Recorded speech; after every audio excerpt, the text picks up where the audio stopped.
I realized I was muted, my bad. Um, I was messing with the music, messing with the levels on that. Hopefully it sounds a little better now. I have better control over it, hopefully. But yeah, welcome in anybody who's already here. I'm sure we're gonna get more people as we go. I don't think there's many people, if anybody, here right now, but this is just meant to be a chill stream so people can come in whenever they want and just ask questions, hang out. We'll just be doing some things in Minecraft. We're going to be working on an operating system. I'm coding something in ComputerCraft from scratch, so it's hopefully going to be pretty cool. Um, I actually don't know. Should I have my camera on? Should I be down here in the corner or something? Maybe in the bottom left. Or maybe the top left. I really don't know. That's not it. Let's do that. And I think that should be okay. Alright. We're in the corner now.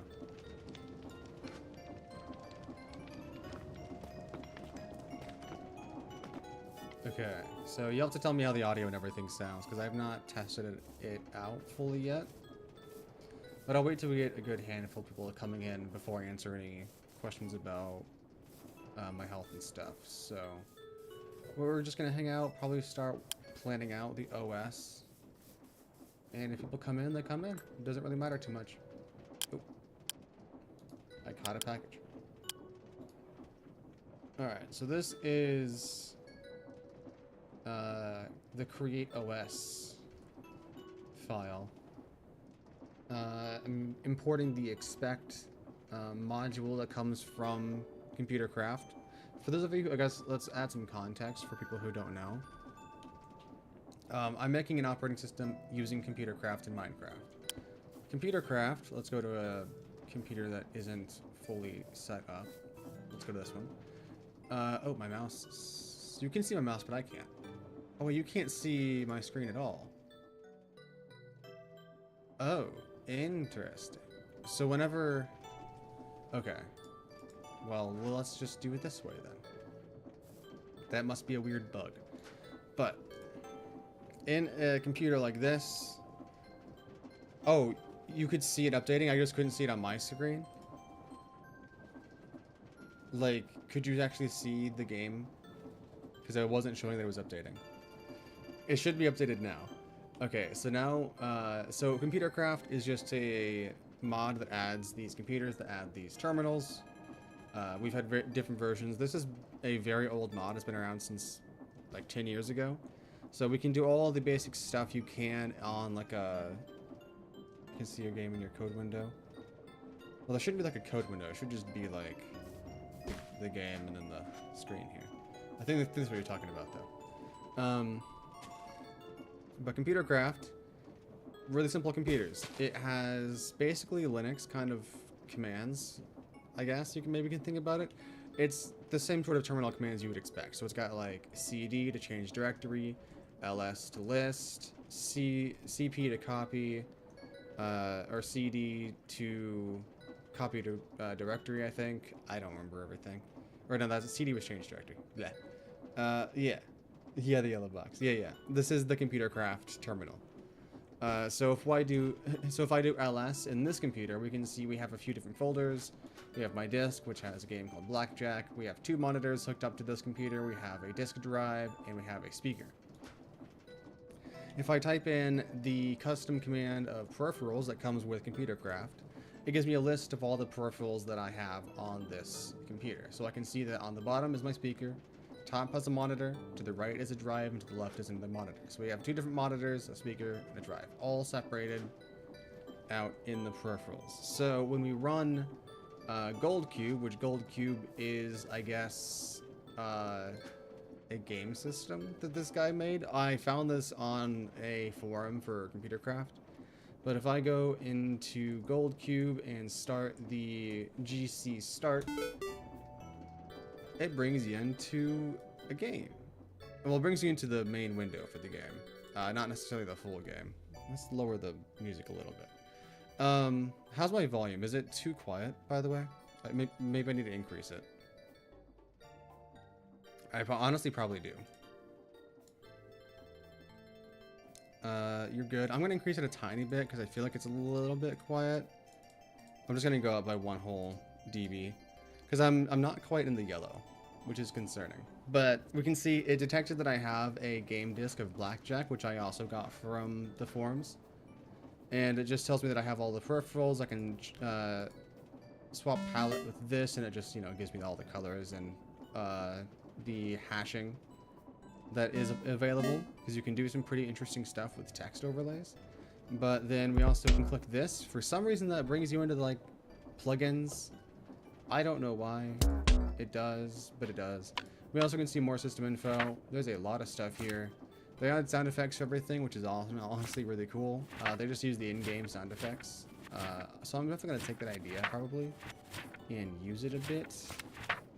How do I go back? Scroll to navigate or click to exit. Okay.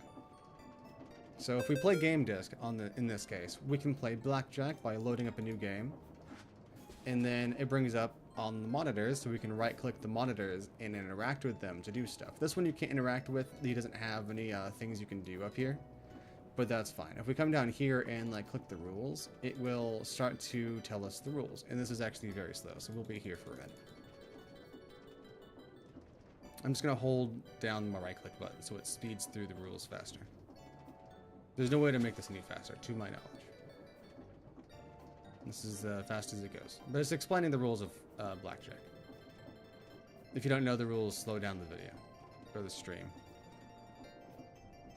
But then it's basically like get your it's the up to 21 thing. Yeah. This is a very long set of rules. I feel like they could have sped that up. Or like have an option to speed it up. Deal. So we can see it loads this up really fast. It's pretty impressive how fast that loads everything up. Must have it all saved in sort of a memory or something. But we can see I have 14 and the dealer has at least 10. So hit me. Okay. Hit me again. And I'm going to stand. And he had 20. Great. It looks like the positioning of some of the stuff isn't actually working. I don't think that's supposed to look like that. It's a little bit broken, maybe.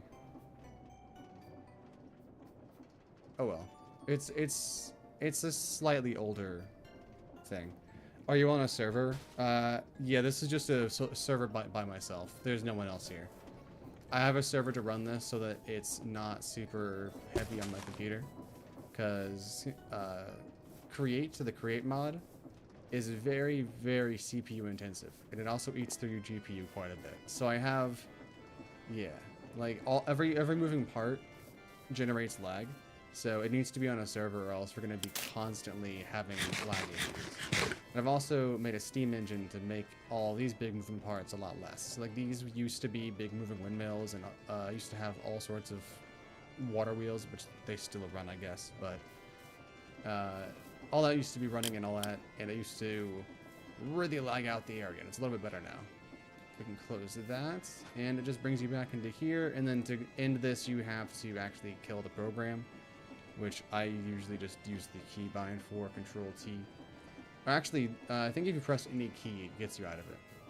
I think that's what it is. But I also have this computer set up over here at the speaker, because this is like a proof of concept that I want to try to be able to do with my OS. This is a working version of the OS where like you can click on stuff. A current version of it doesn't have clicking as an option. I'm also going to be restarting the OS that I was beginning to work on because I want to like reframe how I'm doing it. But back to this, I was wanting to test out like converting existing programs into apps for my OS, and this is a proof of concept. I don't have the coordinates converted because the coordinates are hard-coded in this person's program. But if the person doesn't hard-code coordinates for their buttons and stuff, in like their interaction areas, then we can do this. I basically told it to use this new frame as the window to put stuff on. And I'm basically just telling it to print, like to show stuff on this window, but the coordinates are still showing that these buttons are up here. So you have to click up here to like switch between things. But this is like a Spotify in Minecraft. This person did a really good job with this. So in Computercraft, we have the ability to have a localized Wi-Fi network. I'm trying to find a computer with an example of this. I'll go over here. So there's like a in-game Wi-Fi network using these little Ender modems that you can see here. These guys are a global Wi-Fi. There's also like a wireless modem that's like a gray version. That's like a local Wi-Fi. Like it's like rendered chunks only. But as long as you have these chunks loaded, this modem, or I guess there's one here. This modem will detect any signal that goes through the service, I guess you can say. But we also have the ability to connect to the real world Wi-Fi. So if we go to search, we can actually search for any actual YouTube video or playlist link. So if I hopefully don't get copywritten for this, but if I go here and pull up the Minecraft parody classics, because I'm that much of a Minecraft fan, I've been around for that long. We can search it, and it literally brings it up, tells you how many videos are in it, tells you what channel did it, if it's a playlist or a video, and you can just play it. And it loads it. And it literally is playing the song Creeper from the speaker. Oh hear man, it. My head around. so we back like, in the mine, got our pickaxe swinging from side to side, side to side. This task a grueling one, hope to find some diamonds tonight, diamonds too. You have to download the song, convert it into a special format, and then in the code, convert that format into basically numbers to feed into the speaker to then generate the sound. That's basically what you have to do from my understanding. You have to like decode the file, but I think that they're doing it from an online API. Like they have a require function in their file that links to a website. So I think they're hosting a file on a website, like the raw text of the file on a website, and maybe that is able to handle various things from that place. I don't really know. I'm not sure the specifics on doing stuff that way, but let me just walk you guys through everything else. We have this one. This is just a non-touched version of the OS for a while. This one has all of the basic functionality of like the animation I did there. It has the trains app working fully. When it loads in, it should give you the train stations, and then it gives you the file share. Like this is the current version of the OS that works. You can also see trains also opened up the modem over there.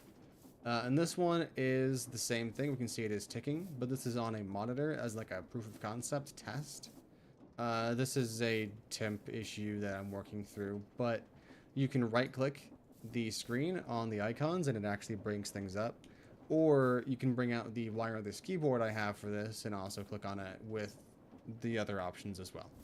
But yeah, it's basically just a big old monitor because it's going to be nice to be able to put something like this in a factory and have interactable spots on the screen to have like a program that tells you stats about that factory. Like I think the factories app has the ability to bring up stats over about just one factory. Like it brings it up over the entire screen.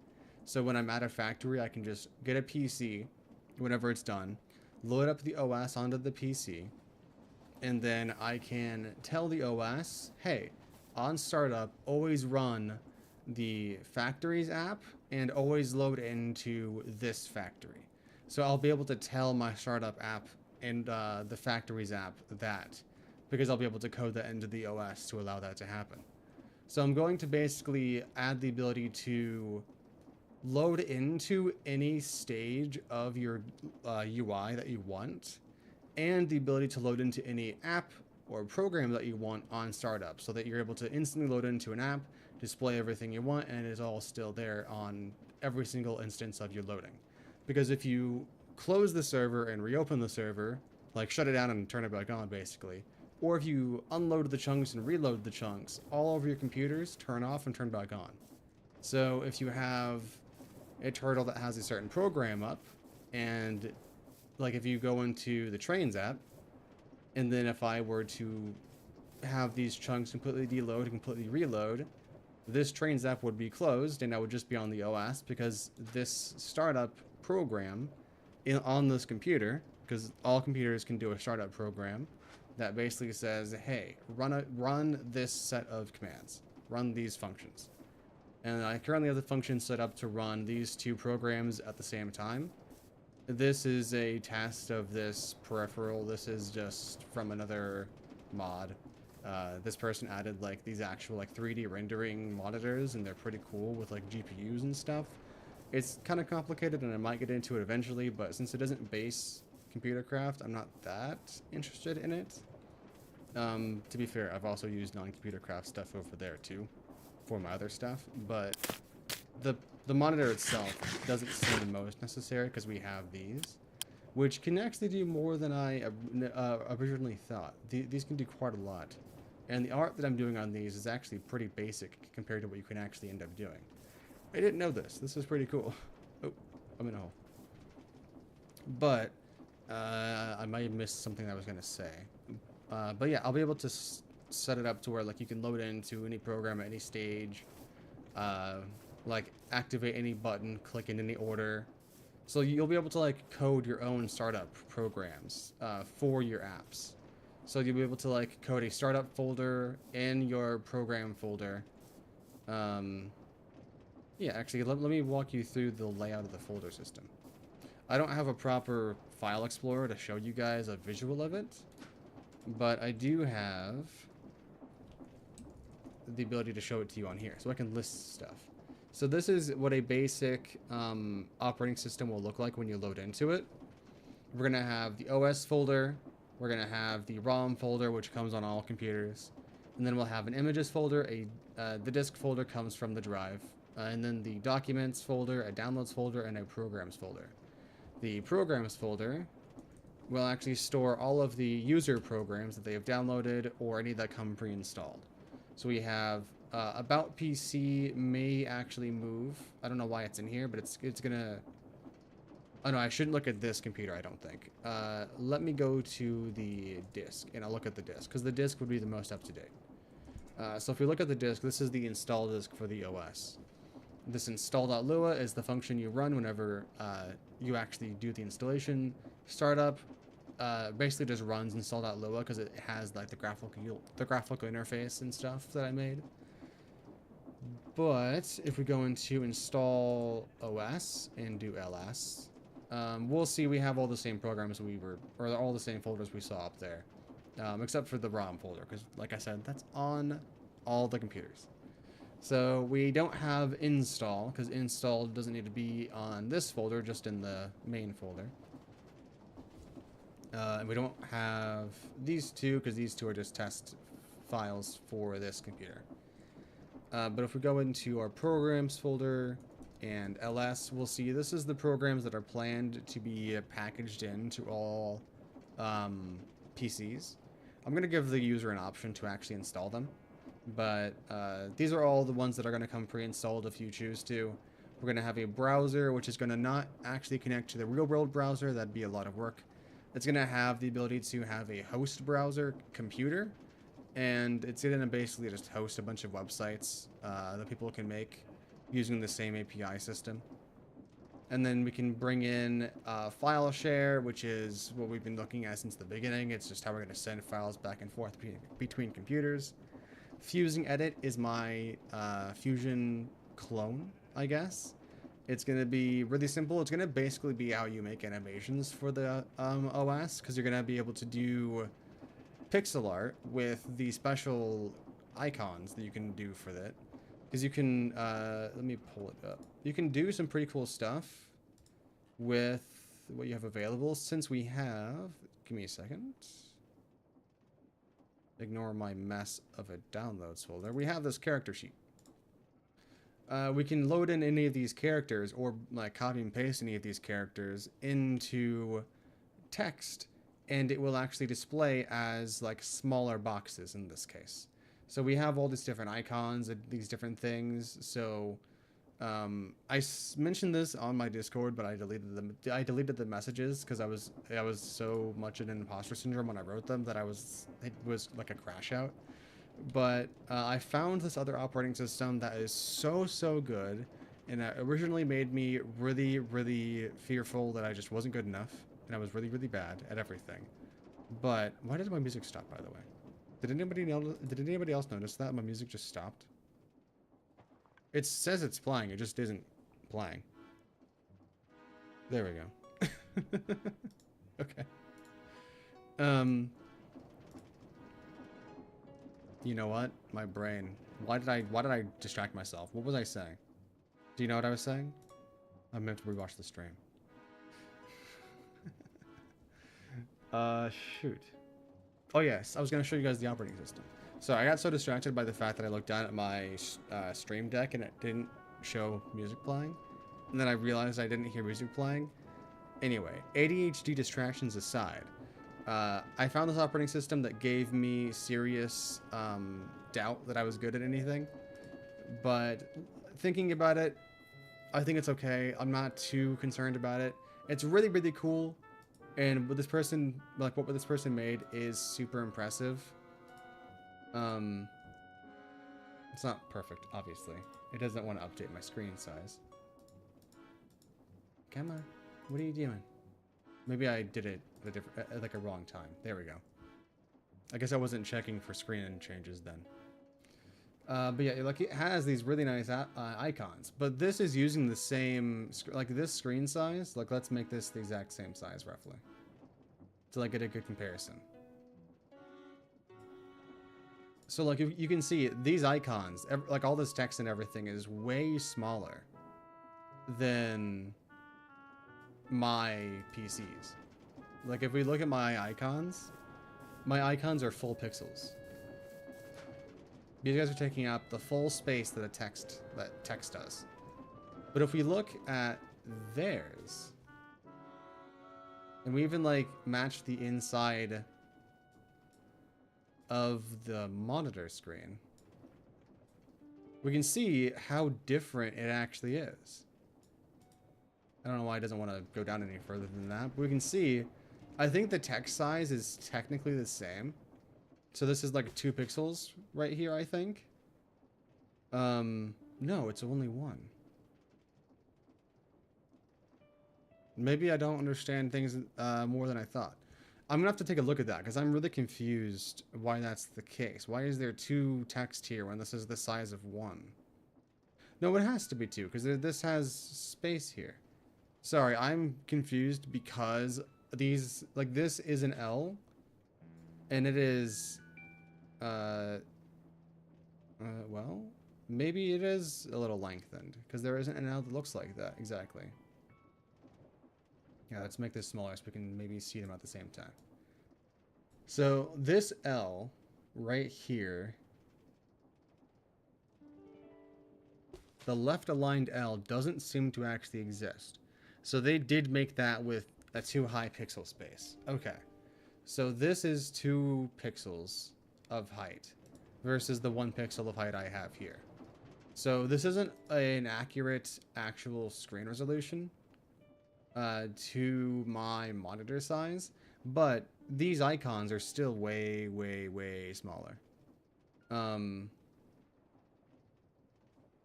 It's hard to like tell you which one of these is actually like a file or like an icon or like a character. That's the word I'm looking for, because they're so small. But like you can see how these are being used to create these intricate and cool different shapes.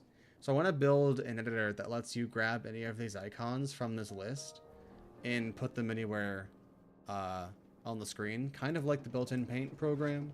If you go to a computer and do Paint and then literally just type in whatever you want, just say test paint, you can paint whatever you want. But this does full pixels. So I want to be able to have you select a color, select select like the character, and then you just paint with it. It becomes a paintbrush, basically. And you can just like, you can't rotate the characters, but like you can then select different ones to different things. You can do some cool stuff with it, I guess. I'll have to do some... Yeah, because then if they make their own, I don't really have to worry about calculating making these. I am going to make a sprite sheet of large characters. I'm going off on huge rants and tangents. I am so sorry. There's just so much to talk about for this that I need to like info dump for this first little while just to like think through everything. So I'm so sorry for everybody who's hearing this and hearing me going off on these random tangents. There's so much to go over and so many ideas I have. But yeah, this will be pretty cool, I think. Having the ability to like paint with these to make icons and stuff way easier. Because I want the icons to be made with those. The text size is interesting. So like, it looks like all of the names of everything needs to be pretty small or it cuts it off. So we can see this is actually cut off right here. Another cool feature of this actually is you can actually like click and drag, and it actually shows your icon moving with your mouse. So cool. Everything in this is click and draggable. So if you open up this, or if you open up any of these apps, like actually this is kind of what we're basing our idea off of a little bit.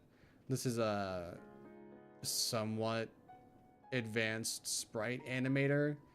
Like this is basically, what is it called? What's the software called? I have it in Steam. Aseprite. It's pulled up even.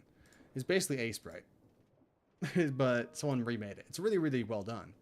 But I want to do something where it's not this complicated because this mixes sprite, but this OS has also coded it so that all the sprites work for when they're small and when they're enlarged. Like it has the ability to, like, if you draw on this, it gives you a tiny preview of what you just drew. And if it can't draw what you drew realistically, it just doesn't. Like you can see that it can't go this small, so it doesn't try. But we can see it can generate these lines, so it generates them small. This isn't like making the text size smaller. You can see that all the text size, all the pixel sizes are all the same size. Just these are using the smaller icons. These are using these characters to display things. So that's what I want to try to do. I want to try to use these characters more, so you can do these cool, more detailed pixel arts with these cool little things. And you can see this is large text. We have small text, we have large text. So I'm going to make 2 to 3 levels of text size. Not make it as like an API that calculates it, but just make sprites, or make a sprite sheet basically of all of the different sizes, I think, or like all the different characters and numbers and stuff. And I think I'll just do that. Like I know there's an API for it. This person uses the API. This Explorer is also more than what I was going to be doing. But like you can even like drag out the size of these windows. Like that's how cool these things are. And if you click off of it, it gives you a gray outline saying that you're not highlighting on it. Kind of ideas that I was going to already be doing. So kind of like that's why I was in imposter syndrome mode when I was first discovering this stuff. But I'm not going to be messing with this as in detail as they are. I'm probably not going to be adding icons next to all the things. I'm probably not going to be adding the types. Maybe. I probably won't be adding the date modified. I might be adding the sizes just for easier handling of stuff. I might add a search bar because that'd be really cool. But I will be adding this. This is what I was already planning on adding. And I might be adding some of these because I wasn't going to before, but this makes sense too. And I wasn't going to be this complicated. I was just going to have a single list of folders that showed up as if you were doing LS. I wasn't going to be this complex with it. And I still think that for what I'm doing, since it's mostly just for me, I don't need that complexity. I don't need to try to make it really detailed and confusing and complicated. I can be simple with it. I can be I can be a lot more basic with my designs and stuff. Because this person has already done this. I don't need to try to do this. This is good in itself. We don't need to worry about that. It's fine. But I am going to take probably some ideas and some notes. But this is cool within itself. No notes. Just jealousy. Your time here is a little bit off sometimes. So I think you're using tick, like sleep, to count frame time instead of actually checking with an alarm. But anyway, I think we're done there. I think we're done talking about it. It's time to start working on it. I need to reactivate this. So reboot this one, and let's reboot into here. Actually, what I'm gonna do, I'm not going to reboot. For one, it's gonna open up the OS file. I'm gonna edit my startup file because I want to not open up Create OS. I want to open up my GUI API because I want to start planning out what all my actual elements are going to actually look like by default. So we're going to make pixfix.lua. Oop, don't need to do enter. Now let's do a reboot.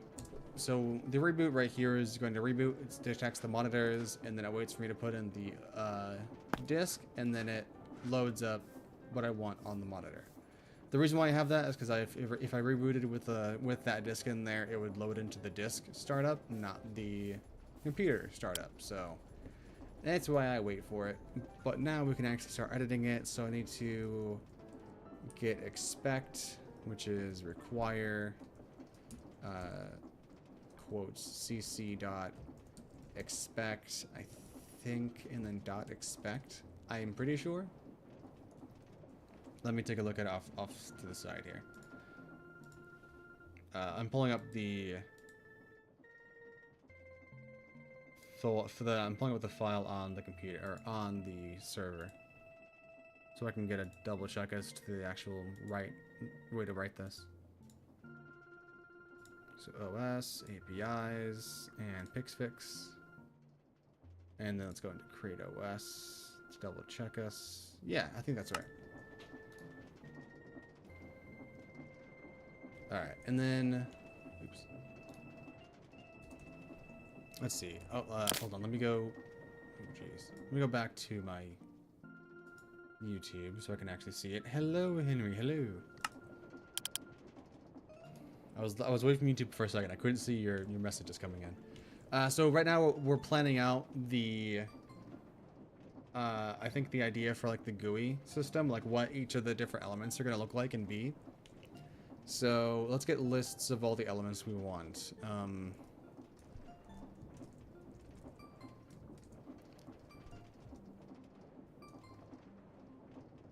Let's do that. So I need sliders. I need checkboxes. I need, obviously, buttons. Buttons come in many forms, though, so that's pretty ambiguous.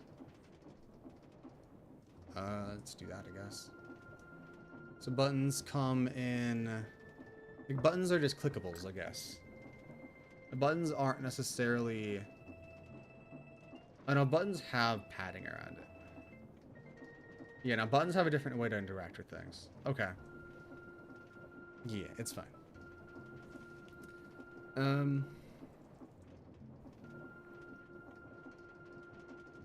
Yeah, it's fine. Let's see. What else? Sliders, checkboxes, tables.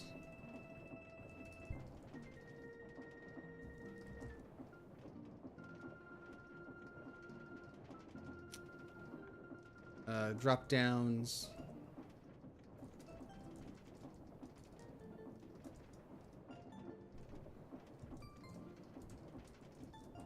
What was that face I accidentally just made? Is it easy for you guys to see that screen, by the way? Is it too far away? Is the text too small? I think I can make that text a little bigger. I think I have it set to like 0.5 of the original text scale. Because monitors, you can actually change the text scale. You can't do that for any other screens, just external monitors. It's a bit small but readable. All right, let me try to get closer. Let's get up here. Actually, let's save it. And now let's edit startup and make it so that it's not. Let's see, this is monitor 3, no, monitor 1 here, I think. So let's do 0.75 maybe? Oops.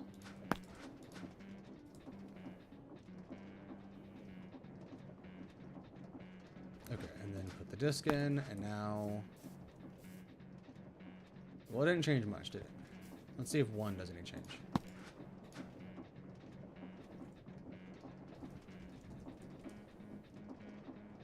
Maybe it's not the correct one.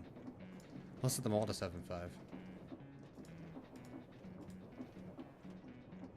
I don't have numblock on. Why does numblock not on?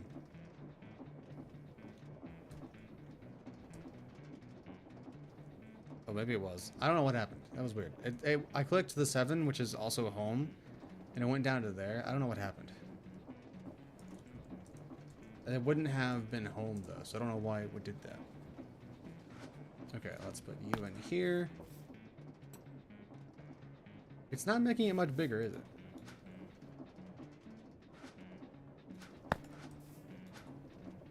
What's happening here? Let's just set them all to 1, I guess. Maybe it doesn't take it into account. What is happening with my... What is happening? Maybe it doesn't take it into account because it's a program being run from the shell. I don't know. Oh yeah, there we go. 1 worked. It's gonna be a little harder to work on this, but it's gonna be way easier to read.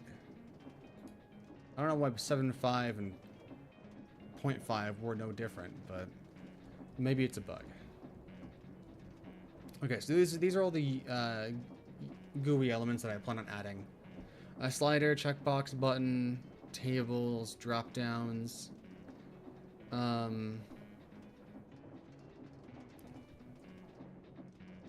Clock as well. A clock element. A info bar element, which is like the top bar of a window. And then a taskbar element. These are all parts that are just generated by this app because this, or not app, but by this API file. Because this API file is intended to hold all the information about all of the, like how each of the things are made. And then it just like applies the settings to what you basically set. So is it a mod that you add on top of it, or okay, so let me explain it. I did explain it a little bit beforehand before you got in here, but let me walk you through. So ComputerCraft is a mod that adds these little computers, these tiny little computers that have terminals inside of them, and the Craft OS built-in system. We have disk drives from ComputerCraft, which allows you to have like floppy disks, like that's in here. You can put them into these disk drives, and then the computers can read them. If you attach things directly to the computer, that's how you get it to read it. So this is from a different mod, but this allows me to connect one of these portable keyboards, and then I can step back, right-click my keyboard, and like actually interact with the screen, and like type stuff in and stuff. But normally, if you do that on like an external monitor like this, you have to only right-click it. Like right now, if I try left-clicking trains, you can see that I'm breaking the block, but I'm not actually like clicking it in the OS. But if I right-click this monitor without the keyboard, it opens up the Trains app, because monitors only detect the right-click. These computers take in all inputs. That's why we have over here the ability to left-click, and it opens up the Train app this way. We can do all these other interactions and stuff, like dragging, and all that kind of cool stuff. But all that ComputerCraft adds is, let's reboot, is this. It adds a simple terminal system. So you can do ls to get your files, you can do cd into disk to see what's in the disk, cd GC game, ls. Like, you can just go through all these different things and keep editing files and stuff. But we can also, if we go back on this, we can also make programs in Lua. And that's basically what we're doing to put stuff on the screen. So in Computercraft, it has APIs. It has some basic computer API stuff from Lua. And it has some basic like file system things. But it also has like webhooks, HTTP requests, built-in Wi-Fi networks like these red nets with intermodems, which is confusing. Intermodems create like a Wi-Fi connection between computers. That's called RedNet. RedNet is a system that allows you to send messages like text or tables or variables or a bunch of different things over the system, and then other computers pick it up. It's cool. It allows you to do a lot of crazy stuff with connecting things. But then you also have speakers, and there's a bunch of other stuff you can add onto it. This just allows you to connect to this like adjacently like that. This cable connects you to this big external monitor from a different mod that connects in with the Computercraft mod that gives you like 3D rendering, which I'm not even going to look at for a while because it's complicated as hell. But I'll talk about that in a second since you're new, since you just came in. But then we also can set up, you know, stuff like this. We have a speaker, we have the disk drive, we have wired modem that connects a bunch of stuff together with these two monitors. There's a wire that connecting things from down below over to this computer over here. So I have a bigger screen over there. So like you can do a lot of cool stuff with it. But then also like there's other mods on top that you can add on that allow you to connect with the in-game chat. So like if you type stuff in chat, it'll detect it from this box and like send an event to computers if they have this connected. There's also like inventory stuff. Yeah, it's complicated. The create mod also has some interactions with this computer mod. Well, there's also another mod that adds these. These are new blocks that haven't been added to Computercraft stuff yet. But a different mod added the ability to like have functions in Computercraft to send and receive information to these blocks. This block sends a request to my storage system for items to send it to a certain address. And then this basically has all the items in its memory, basically. Create mod, if you don't know, is even more complicated. It's like a mechanical kind of factory mod is the best way to describe it. But it's way more than just like a factory mod, I think. There's so much you can do with it. It's really complicated, but also like pretty easy if you don't think about it that hard. It's not that hard of a mod. There's just a lot you can do with it. Like this is all different things. All these are different little mini factories, I guess. If you hover over any of the ones that don't have glasses on, this is a water mixer. It is a mixing bowl. Where are we at? Over here. It's a mixing bowl set up with water in it. That's all it is. Some things can be put into this. You mix it around with the water and it makes something else. And then it just sends it back to my storage system. That's all these are. These are just like single little setups to do certain functions. The create mod does these cool things, but this setup I have over here in this corner is a system that reads from the storage, from all these different storage blocks, these item vaults. Reads from the storage, detects if it has an item that I've requested, and then requests the item. And then sends me chats about how it's doing. But this one just detects for the chat, and then it detects for an item being placed into this chest, and then sends it to me. So it's pretty easy. So all I have to do is just say, I thought you were doing that for testing, but I see it's your personal world. Yeah, this is my actual, like, survival world. I plan on actually, like, making this world an actual pretty place. Currently, it's kind of just my testing ground for various things. The new Minecraft, the new Create mod update added these like chain conveyors and this like new requesting system with the frogs.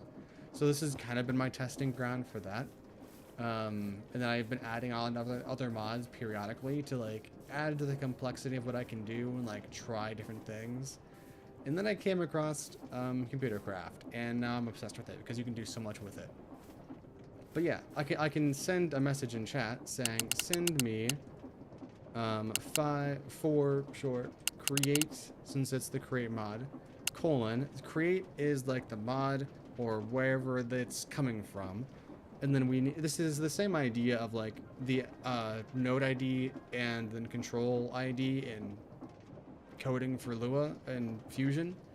It's the mod and then the item is basically what this is, the syntax of saying. So I need to say, give me 4 items from the create mod called with the ID of andesite, if I can spell, alloy. I press enter. This detects it. It sends a message over through the RedNat service over to here.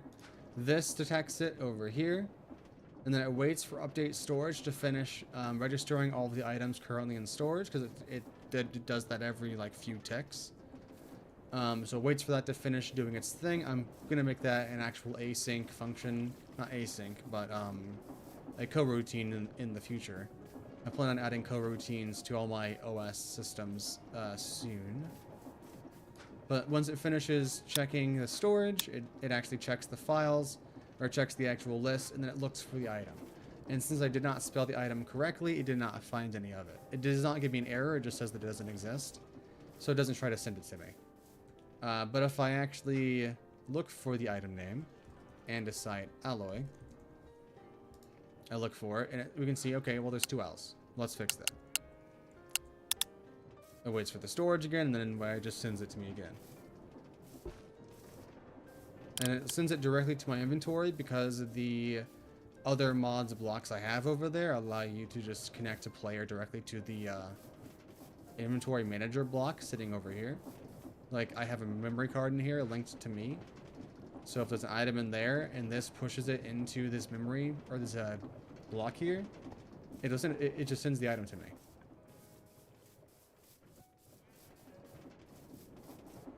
And if you aren't aware, this is a tree farm. It's just a simple rotary tree farm that just cuts down the trees and then plants them back whenever it's done. It stores the saplings, sticks, logs, everything that it gets, and then puts it into the storage system. Currently, everything is full pretty much. I guess not fully, but a lot of it's full. So it just kind of dumps it into the lava as excess. And this was making something, but it's not really needed anymore because it takes so long. Or because it makes so much of it, I mean. Like, there goes the item I just requested, and now it's in my hand. Really cool. This is a sea pickle farm because sea pickles are a source of lime dye, which mixed with dough from my wheat farm allows you to make slime balls, which allows you to make glue, which is a component of different things. I'm just breaking down everything in the world basically now, because I haven't really talked about anything in this world much, necessarily. And if you don't know the create mod, like, everything here is probably kind of confusing, because there's so much going on.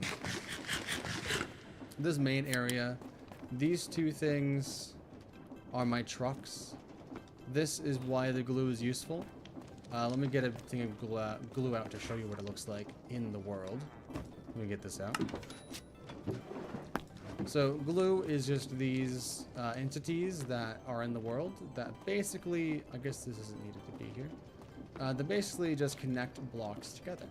And it's really helpful because you're able to do some cool stuff, like pick up all the blocks that are in this. So I can right click this, convert it into an entity, and pick everything up. That is now in my pocket. I can do that with this, make an entity, pick it up. That and all the items that were inside of it are in my pocket. These 2 contain all those items and all those blocks. That is the coolness about having glue. That's why we needed the farm for that. So that's why the create mod also is like really complicated and is more than just a simple factory mod, because you can do really crazy stuff like that. And that places it back down as items. Or as blocks. Okay. I think I've covered everything that like I have to cover. This is a wool farm, really basic. This, I guess, is maybe a little confusing because if you don't know create, this is just a bunch of a mess. This is my iron generator. It generates cobblestone, and then it crushes the cobblestone into gravel, and then it washes the gravel into flint and iron ingots, and then it compacts that using a press here with a basin, and then it puts it into this vault. And if there's any extra, it will just go into the lava, like I'm gonna throw these guys. Easy. And then I have some stuff called threshold switches, which detect how full storage is. And it's currently saying, hey, this storage is so full, let's stop doing the production. So it's not using up any more lag. You were seeing that mod from a YouTuber. You don't remember playing with the mods, but you've seen that one. Mods, I've been playing with mods since it was hard to play with mods. Yeah, the glue thing confused me for a while, because you can do a lot with the glue, and I wasn't sure what all you could actually do with it. But now that I know you can like put storage in the glue and it stores the items in the item in your pocket, it's ridiculous. I saw somebody recently put basically a building this size into a contraption and into their pocket, like with all the factories in there and everything, with items in their storage, with the things linked up with these chains, and everything just kind of worked afterwards. It was crazy. It was so, like, the create mod has a lot of capabilities. It was laggy, granted. It took a while for the chests to render in the items that they had it in, because that one item had so much data stored inside of it. It took forever to load everything in. It was hilarious to see. But let's actually get back to work. Let's stop distracting myself with explaining things and start actually working on stuff. What other things do I need to add in here? We need menus. This is a collection of different types of menus. This can be hamburger slash like well, I guess not everything hamburger, but like slide out menus.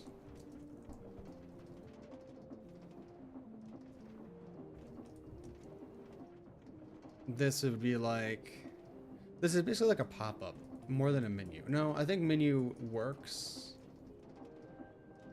but then a pop-up is also different. So like a menu is, you click something and it opens the menu, is basically what the menu is.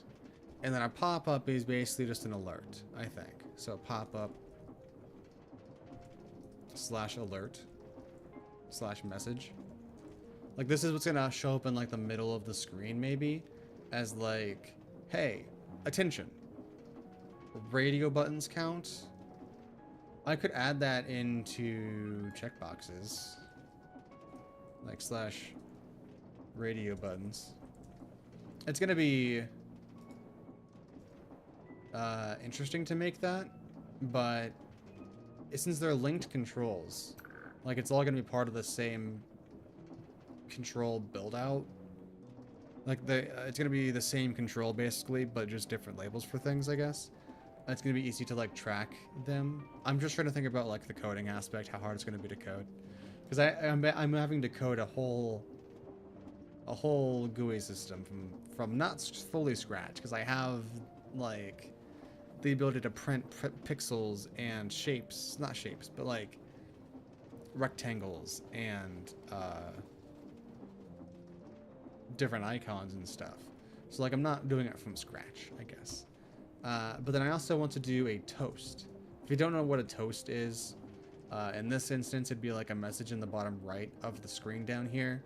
If you ever get those messages from different apps down here, and like you have to click this to like look at them, that's what we're going to be adding. Is the option to add a toast, because whenever the user or whenever the computers detect a file that's trying to send, it'll send a toast to all the computers that detect it, and then the user can click the toast, and then it will open it up into file share, into the request app, or into the request stage, and then it will start to, not request, but receive stage, and then it will start to actually like do it. So I explained this a little bit, but I don't think you were here yet. I plan on adding the ability to add, each app can do a startup file or startup folder of different things they want to have the option to do startup files for, or like startup tasks for. So like you can have a folder full of tasks that you can have the user toggle on and off to actually load on startup. And for example, for file share, there can be an option to every load or whatever, every time it starts up in file share or in factories. Like in the API for the GUI and the Create OS, the operating system that I'm making, there will be an option to open an app or open a program into a specific stage of that program. So you'll have like custom named IDs for each of the different stages that your program can like load into. Stages are basically the full screen views of your app. So like this is stage 1. And if you click on send, that goes into stage 2. If you click on receive, it goes into stage 3. So like if your app has like multiple different things that you're able to like load into, it can load into and do those things. There's also the ability to do, if you have like a more complicated app that doesn't use the stages, I'm also going to have the option to trigger button presses. So like you can say in your startup app, open up this application, click this button off to the side, select the option labeled this, and then it will load into that option. For example, like if you had that complex of a setup, you could do that. But otherwise, file share is going to have not like a startup application necessarily. It's going to be built into the computer if the user decides to install it. But it's going to basically, in that application that's always running in the background as a background process, if the user clicks to receive, it'll bring it into file share and open up receive mode and do all that kind of stuff. So it's not going to be like a startup script in this program. It's going to be made in the OS. Maybe I'll change that so that it's consistent. I might change that so it's consistent, actually. Because I want all of them to have file share built in, but I also don't want the user to be forced to use my file share app. But also, if the user wants to use my OS in their world, then it, you know, maybe that's helpful still. Anyway, so we have the ability to do the toasts. A startup app isn't like a GUI element. That's like a Create OS thing.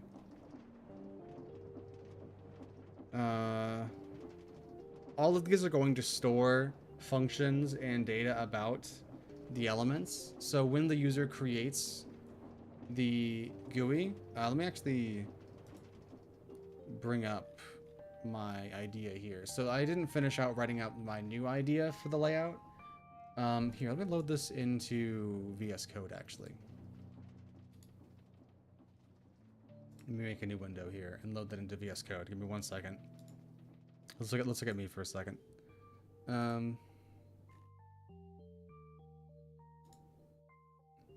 But my idea is the user will set a variable name to the function of like spawn window or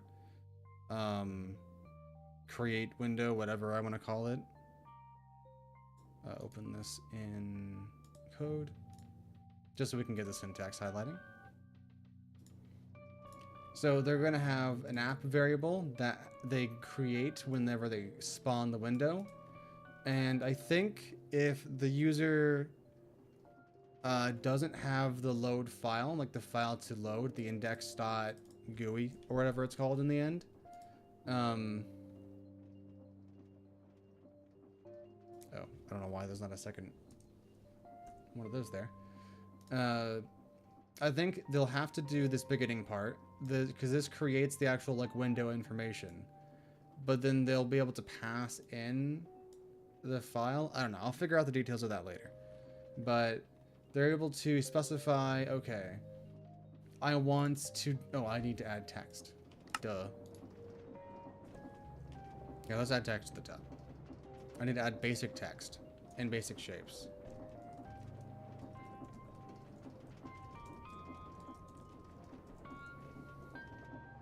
Okay, that's like kind of a good layout there. So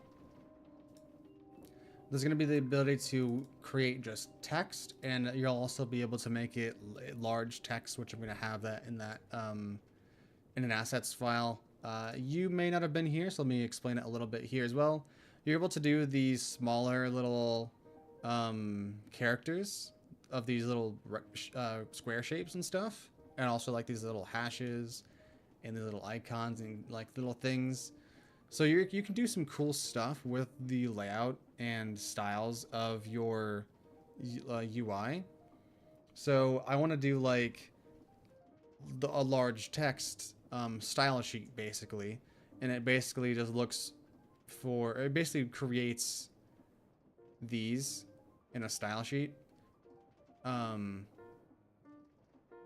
The issue is the style sheet has to be a format that I don't know how to actually write without putting into VS Code, since it uses these characters. But let me go over here now.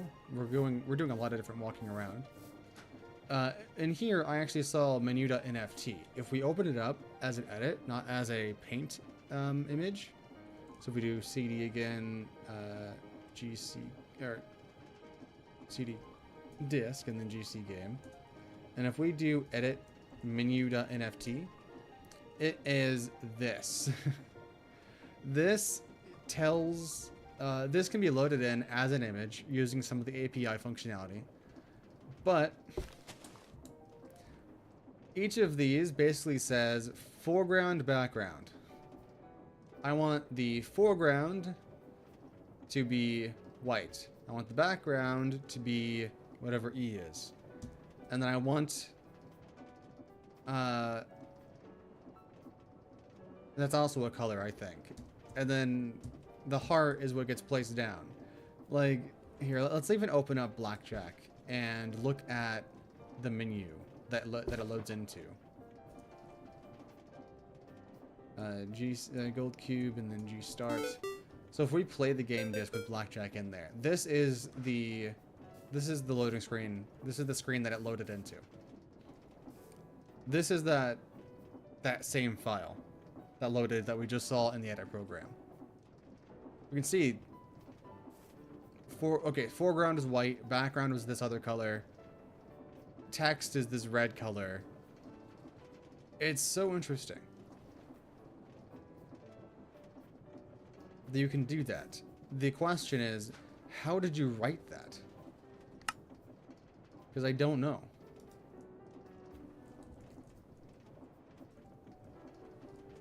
Oh, what did you reboot the computer when it did that? Okay. Edit disk, CG game, menu. We can kind of see it now. I take it E. Okay, so So this is the background. It's saying, okay, well, let's make the background white. It's the card. And then the foreground is the text we see on the screen. So that's going to be E is the red color. 9 and then the heart, and there was a space. And then there was another heart, and there was a space. And now we're saying that the background is the same color.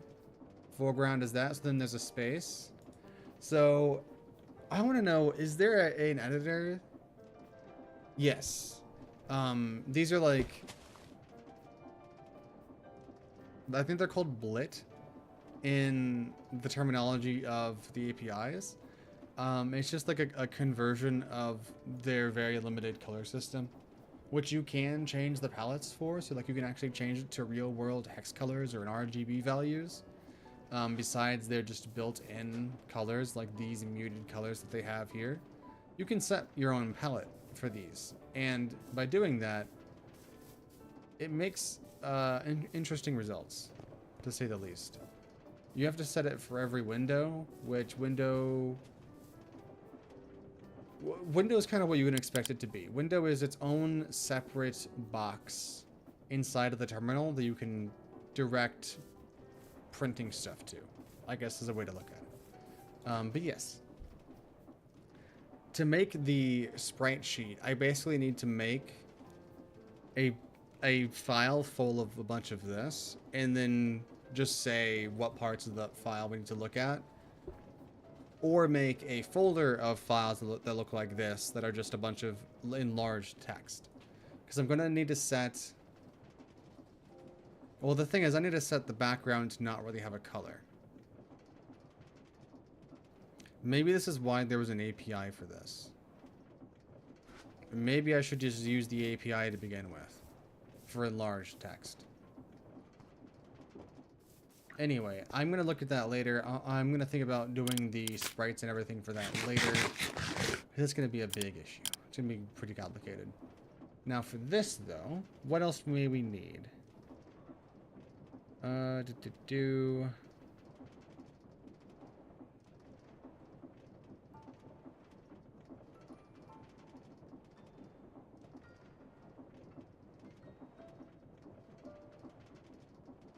Maybe a number input?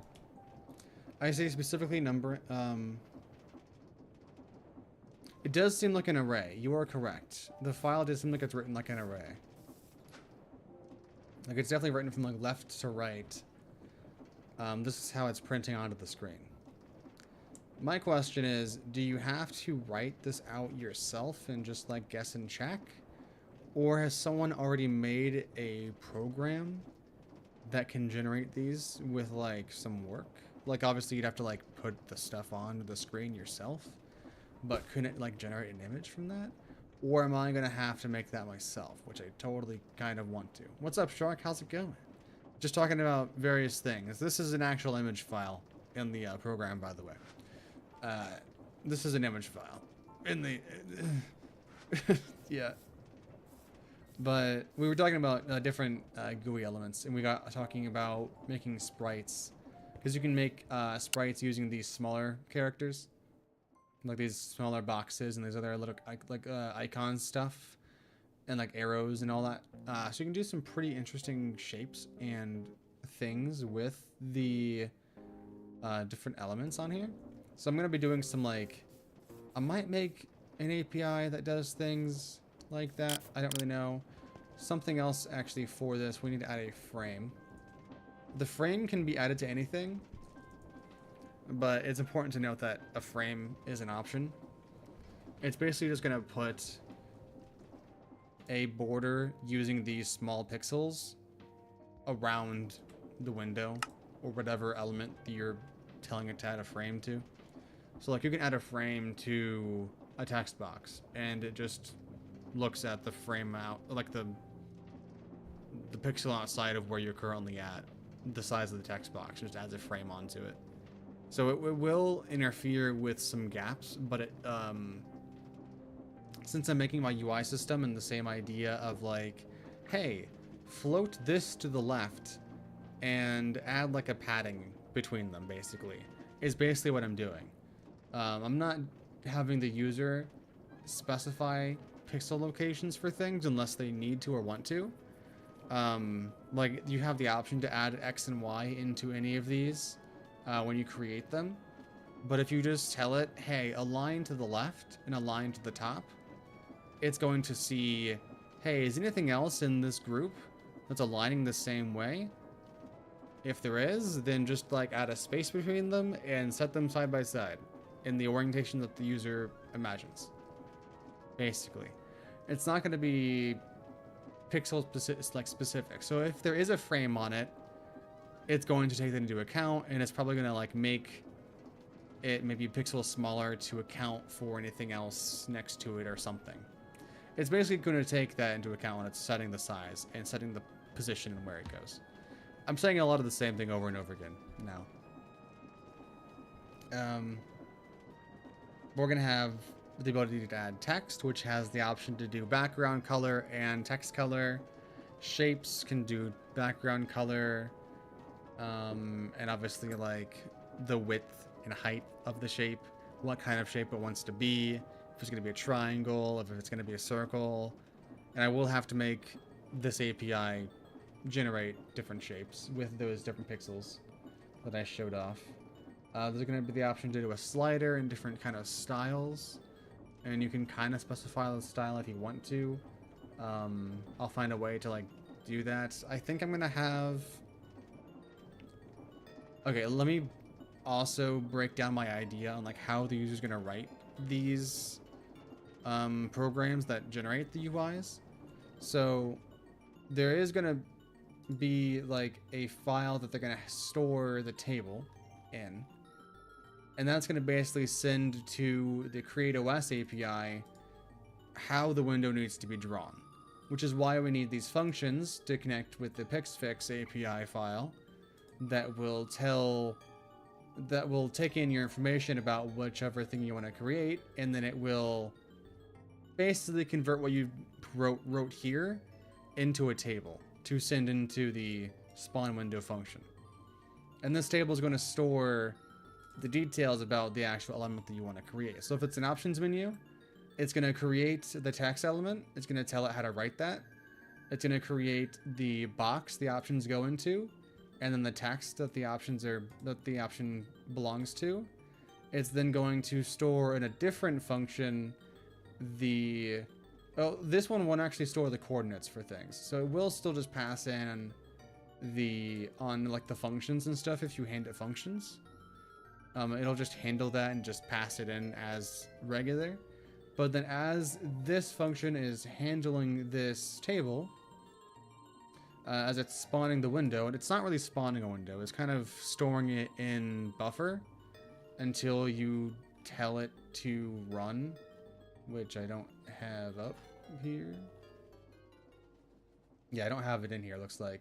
So basically, after you create the window and you set everything up, you create your event functions, you basically just say, all right, not appwin run, but CreateOS run, and it will run any new UI into the loop, basically. And if you then, I'm gonna have another function, probably like update window, or like I'll maybe have the option to like declare states. Yeah, the declare state. Yeah, I have it written down here, and you can add in another window, basically like this, starting in this table here with root. And that just tells you what the next state of the program would be if they clicked on a different button. And you can program it then when they click a button and you get the event here that they click the send button, you can then just set the app state to 1, which basically in this example case, I guess, would be the send operation, the send state of the program. So you can do cool stuff like that, I guess. And you can obviously add stuff, edit stuff, change different parts of different elements as it exists, and it will just reload those changes with the function you tell it to do. I'll figure out some complicated stuff, probably more in the background when I'm not streaming. But I wanted to like clarify some things. But these files that store these tables, this table does not have to exist in this file. The idea is that the user can create a file that stores this and the require function here to the Pixfix path, and it will be able to import that file into your main program file. So you'll be able to do like you'll be able to spawn the window and put in this basic header information, and then you can go into app, and then you can set state 1 or state 0. By default, state 0 is created by anything created in here. But then you can also then, after spawning the window with this header information, you can then come in, declare state of 0 with the file, or you can load in the file in here with like load file, or like another create OS function that I'll probably add that will parse the information correctly for the user. So there's some cool stuff I could do with this. I also want to be able to like pass in the parent of the window. So by default, the parent of the window itself is OS. Have I ever created a mod seems similar to it? I have created blocks and items for a mod. It was never a full mod. It was just me trying to figure it out, but I could never fully get into it because JavaScript is Java is a little bit annoying to use for me, and there's not videos that I found helpful online for it. So maybe there's resources that I just wasn't looking in the right place for. I don't know. I don't know. I'll have to look another time. After I move eventually, when I to figure that out. How many people are in? Is it just us two in here right now? Because if we get more people in here, I will explain the health stuff because I haven't explained that in detail yet, and I'm sure people are curious. But in the spawn window, or whatever we call this function eventually, they'll set the geometry. This is the default size and position of the window. If they don't, yeah, it's just us, I figured. If they don't specify this, it's going to just be full screen. It won't matter. And then they can specify an info bar. This is going to change, probably. I don't really know what this is going to look like, but it's going to be a little different than this. But essentially, they'll be able to select, okay, on the left side, we want to display the program name, and then whichever program state it is, or show nothing in that spot. And then on the right side, it has create full options, which this is like these up here. Full options would be all three. Min options, or maybe like mid options would be minimize and close, and then min options would be just close. Something like that. And then I'm going to add also the ability to add style sheets. So if the user wants to, they add not a CSS file, but maybe just a simple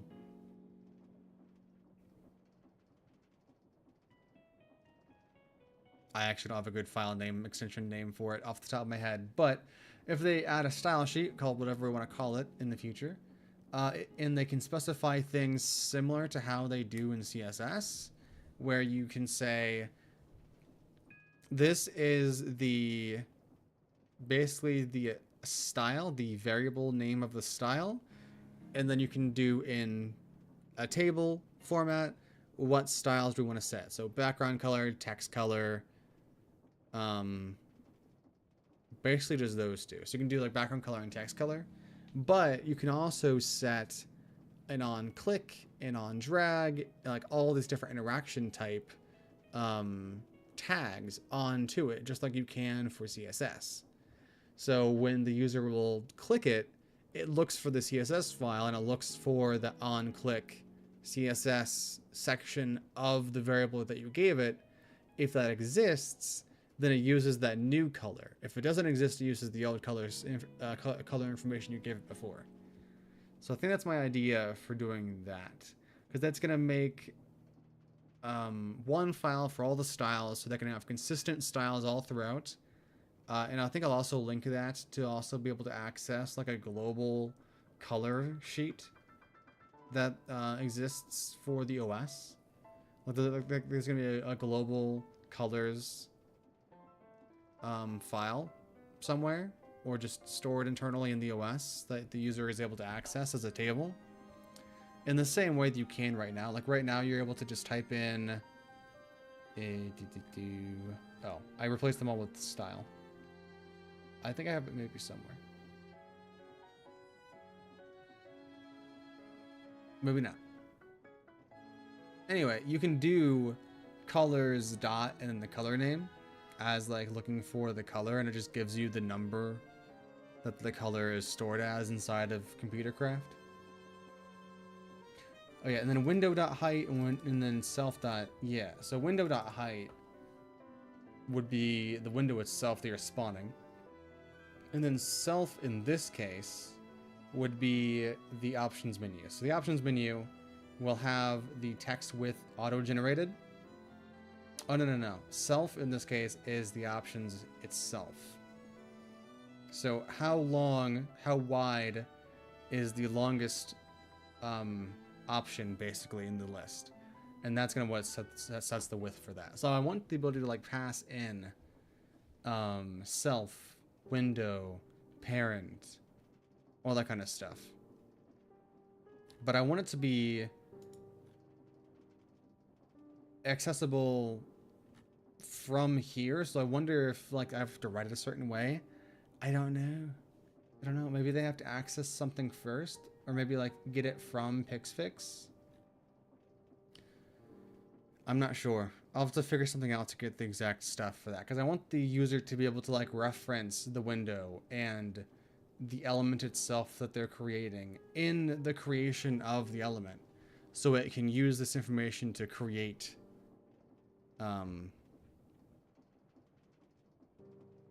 these elements easier. So the user doesn't have to do some complex calculation of stuff. So like for here, we want the user to have it setting these buttons. We want these buttons to be aligned in the center horizontally of the window, so it wants to be set here. But we want it so that the first button is 3 pixels above the halfway point of the screen, and the second button is exactly at the halfway point of the screen. So then we need to say, okay, let's align it to the horizontal center, but then let's set the Y to the parent height of the app. So the parent is the app. And then the height divided by 2 minus 3. So it's going to be up 3 from the middle is what that's saying. So like I want the option to do that easily, because then if you just get parent, you don't have to worry about anything else, because parent is just the window itself.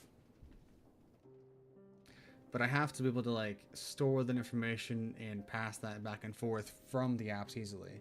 I also have to think about how I'm going to load the apps, because before I was having it so that the user had to put that it was a basically putting it into a table, storing it in tables with the names of the programs. I don't think that's a good idea. I want the folder that it's in to be sort of like how macOS stores apps, like how the applications are literally .app files sometimes, and it's literally just a folder. I want that basically for the applications for these computers. It's like, hey, you're just putting stuff in a folder and zipping it, but you don't have to like do any actual zipping. So it's kind of how the applications are kind of being made. But then the programmer software is a VS Code. If you're not following with what programmer is, it is not on any of those screens. All right, it is on my other. All right, it's not on any of my current screens. Let me save this.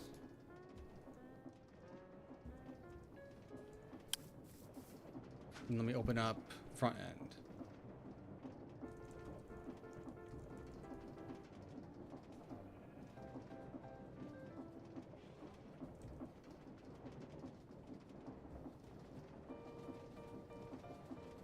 GUI front end. Okay. So the programmer app right here is going to be the app that handles making the actual applications for the users. So like the user just opens up the program, gives it an app name, and then it loads in some default files. It's going to load in on the left the basic files for all applications. So it's going to load in your icon file, your iOS icon file, the basic program.lua file, a basic I'm not going to add a style sheet or a GUI sheet for them. That'll just be like an optional thing you can add, because by default you'll just add stuff into the main file. But I think you basically just need that. It's going to create the folder. It's not going to create the folder or anything for you. I won't need to create a full code editor, since there is one built in, like you've been seeing me use it. They have their own lexicon conversion system, and like they make it fairly easy to do that stuff. I am just gonna have to make it into basically saying I kind of will have to make my own. I think I will just make it from scratch, kind of, because it needs to be more custom. So it's not gonna be fully from scratch, but it's gonna be more customized because it's gonna be a lot more like VS Code. If we open up VS Code, on the left we have your folder that you have open. So it's gonna basically say at the top of the left side of your screen, it's gonna say the folder or like the app name, and it's gonna have program.lua. This is your main file. It's gonna like autofill with comments saying this is your main file. Put all of your main functionality in this. Feel free to use internal API file, like internal module files if you want to. And then like I'm gonna have a wiki link to learn more. It's gonna have another file for the iOS icon. It's gonna have another file for the OS icon. It's gonna have a file. I'm trying to think of anything else that it may have. Let's go into my programs. Let's go into not about PC. Let's go into file share. Yeah, so basically just needs those 3 files. These 2 are basically just module files for this program. And then you'll be able to have in multiple different files if you want to have like different pop-ups and different toasts and stuff for your app. Like you can do different folders for that. So the programmer app is going to have the option to list and add files to your program, add folders to your program, hopefully copy and pasting things from files. Well, it should be easy. I don't know how it's going to happen because no editor I've seen has the option to copy and paste text out of your programs. So I don't know if copying is going to work, but I'm going to try. You may just have to keep rewriting stuff. I'm going to also have the ability to like open up more than one file at a time. Oh, something else to add into this then. Let's reboot into... Oh. Now let's reboot. Let's add in the ability to do...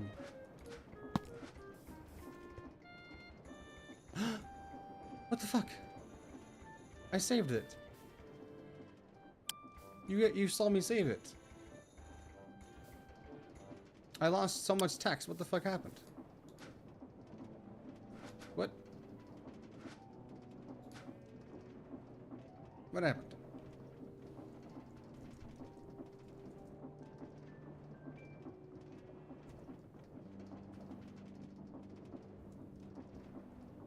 I didn't create it in the other file here.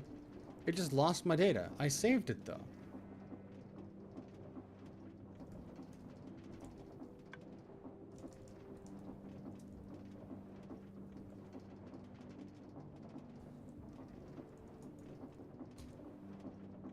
Bullshit. It's just gone. Well, damn it.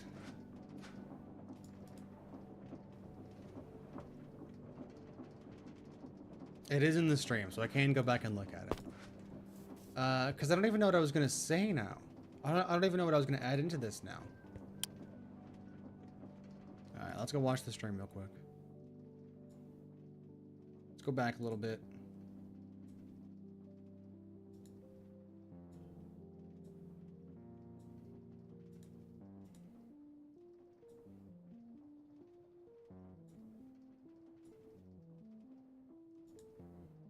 Okay, I have it pulled up over here. Alright. So we had... Here we had text. And then we had shapes. I'm gonna have to re-listen to what I was saying also. Before I realized it didn't save. And then we even had radio buttons. Like, this is how back it didn't save for. What the heck, man?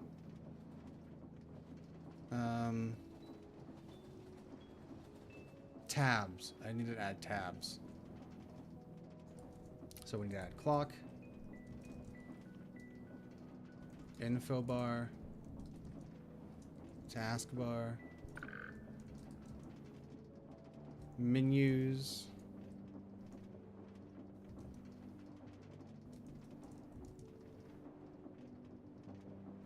Pop-up, alert, messages. They're going to be kind of different, but using the same base pop-up system. Toast. Frames, and then I literally just said it. This is how bad my ADHD's gotten sometimes.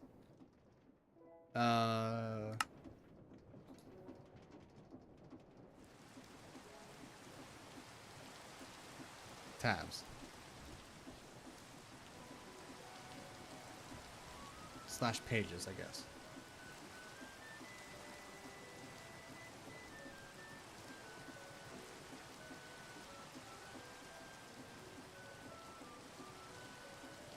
Yeah, radio buttons are toggleable, like, interchangeable buttons. So it's kind of just like a multi-button control.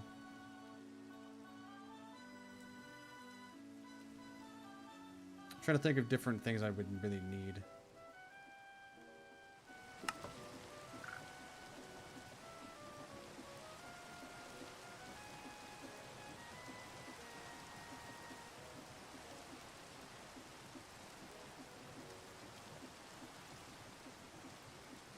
Oh, separator lines, bars.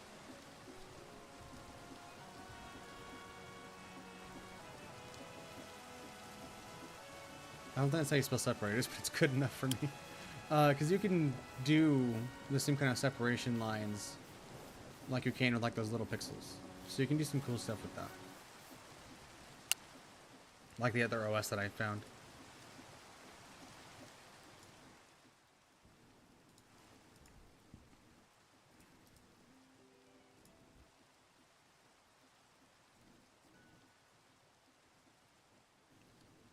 Yeah, so if we go into Explorer, we can see it has a separator over here. And it's got,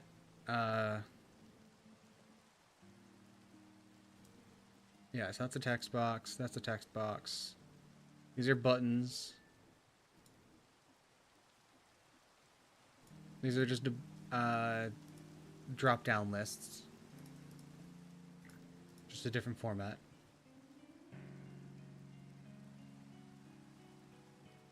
I'm gonna have a click event and a double click event. Yeah, I need to like think through all the events I need to have.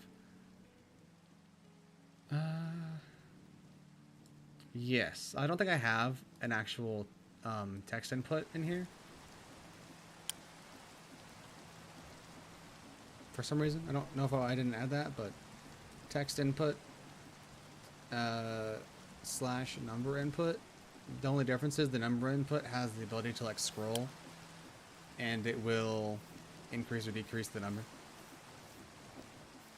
Like you can hover over it, scroll in it, and then increase, decrease it.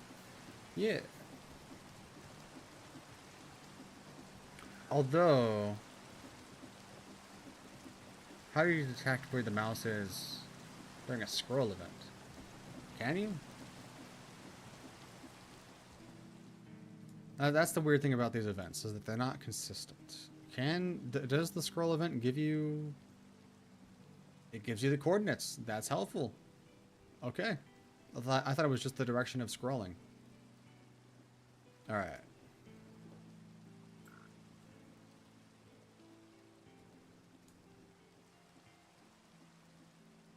Yeah, there is no copy event. I'm looking at the event list we have available in the mod.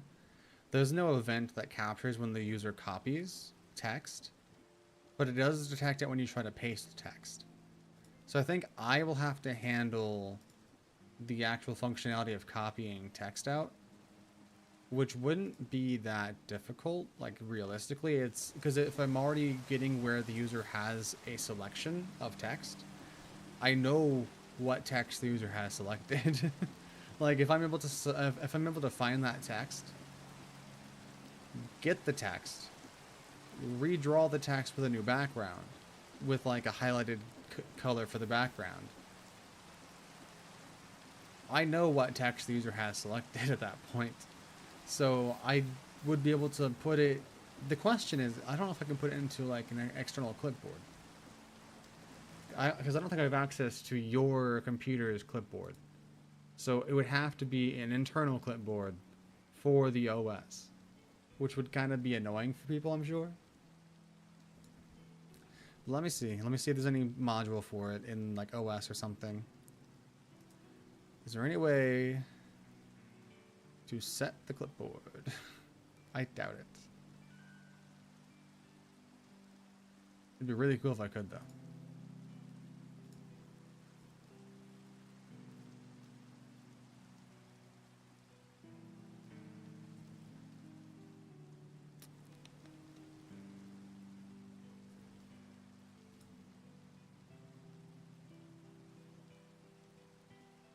Not seeing it anywhere.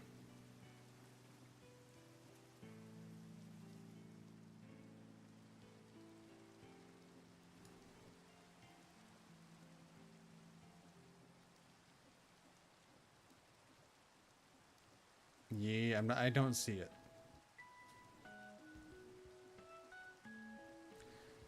That's fine.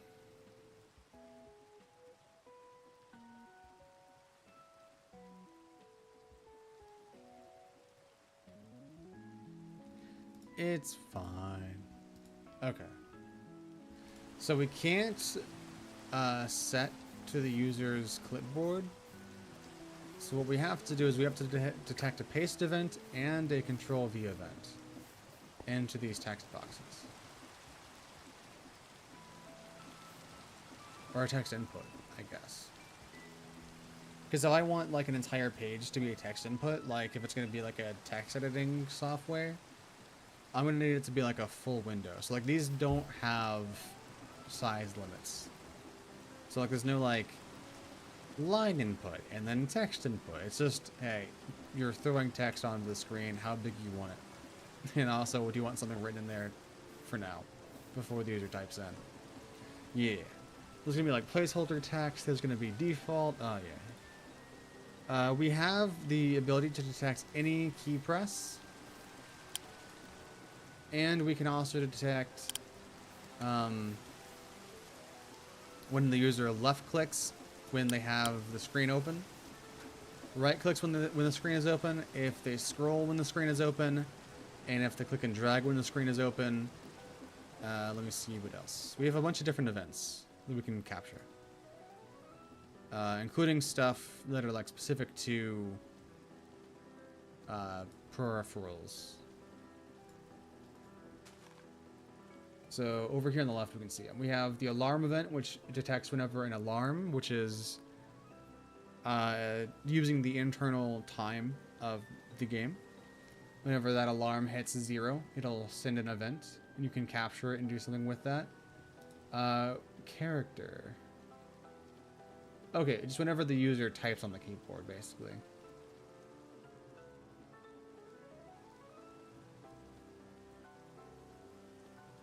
Yeah, so this is kind of the same thing as getting, yeah, it's kind of the same thing as getting the key presses, but this is also getting it if you do like Shift T, it does capital T. But if you do just a regular old key, which is the event whenever you type with your keyboard, it tells you the number, like here, if you go to character, when you pull the event, it gives you the name of the event, which is just character, and then the actual character string of like key that was pressed after the resulting combined keys. If you just do the key event, it gives you a number that you can convert into the name, and it tells you if it's being held. So this is helpful if you want to do like a drag event. But if we do this one now and we do it, we can see if we hold down S or D, it shows it's being held down. But if we do like a Shift T, we'll get left Shift and then T. We don't get the result of them both. This is just the raw input, versus character is what is actually being placed down on the screen, or like what would be. Key up is just the opposite of key. Whenever that key is released, it'll send something. We have some events for disks. We have events for connecting with the internet and transferring files. When a modem sends a message, when the monitor resizes, which is helpful for refreshing the screen size for an OS, for example. When the monitor is touched, which actually correlates to the exact same event of whenever the mouse is clicked. So monitor touch, you will need monitor touch, like I'll need to use it. Because when I'm having to track the different monitors that the user has, if they have 3 monitors, I have to know which monitor they clicked. And monitor touch tells you the monitor that was clicked on and the coordinates, versus just the click event tells you that the user clicked somewhere on an active screen. And that includes the monitor touch event as well. This and the click are the same thing when it's a monitor. It's left click for monitor touch. Well, it activates the left click event, I guess. Anyway, nonsense aside, we also can get dragging and scrolling when the mouse is no longer being clicked. We can get whenever the user pastes, peripheral information, a bunch of different things, including tasks. Oh, this is for the commands API, which isn't needed because this is really creative only. Like creative mode of Minecraft only. Term resize. Oh, interesting. Oh, okay. I get it. There's also turtles, which I can talk about, which aren't that interesting, but they are kind of interesting. But when you have the create mod, having a little guy that you're able to program to do whatever you want isn't that cool. So these little guys that I have around that actually have the name above their head, this is called a turtle. This guy can do programs that you tell it to do. It can move around, it can pick up stuff, it can break blocks, it has its own inventory. You can give it like a pickaxe, an axe, a sword, whatever you want here, and it will just go use that however it wants. Like whenever you tell it to like mine a block, it'll use that tool to mine the block, for example. So you can program these guys to like mine down whole trees when it detects that a tree is present in a location. Or you can tell it to go in the ground and look for iron and go mining for iron for you. But in the create mod, for one, I have an iron machine. This makes iron for me. And two, where is it? Is it over here? Have I just been walking past it and not seeing it? Yeah. And two, I have this giant wall of drills. That all I have to do is I have to pick this thing up, take it into a mine, place it back down, and push it.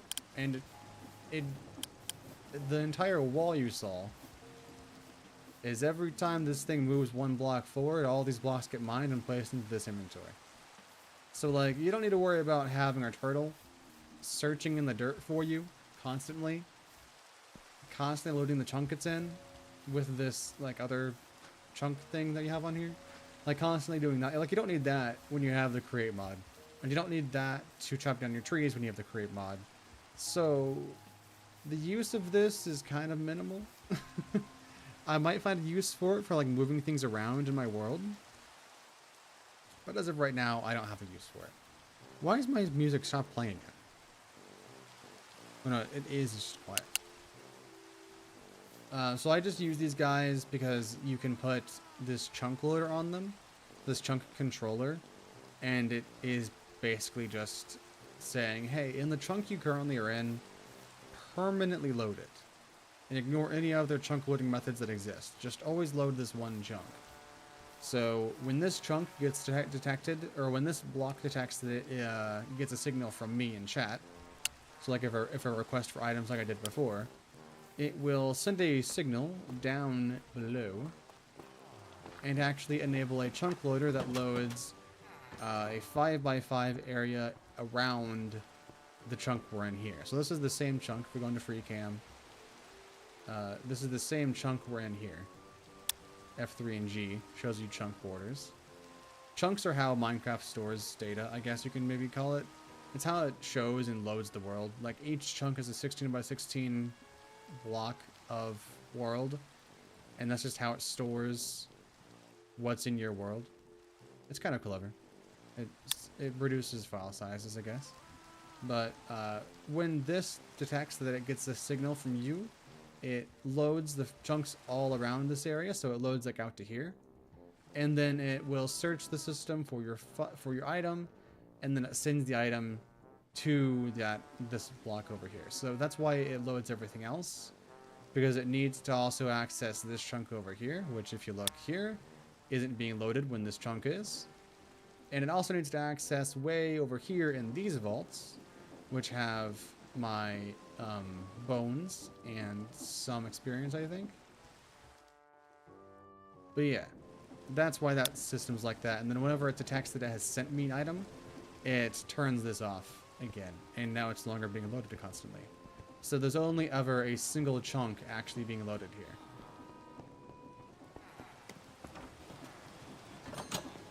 Until I request something. Yeah. I know I'm going off on these tangents because I'm kind of putting off working on this because there's a lot to work on for this. And imposter syndrome is great. Something else that they don't have fully working, I don't think it's actually the fault of people who made the edit software, like this edit program. It's the fault of the person who made this external peripherals mod for these keyboards. These keyboards don't transfer the scroll event, which is annoying. So that's why all the scroll bars are also going to actually appear on the right or left, I guess, depending on however you want to display it. But they'll be clickable and draggable beyond just scrollable.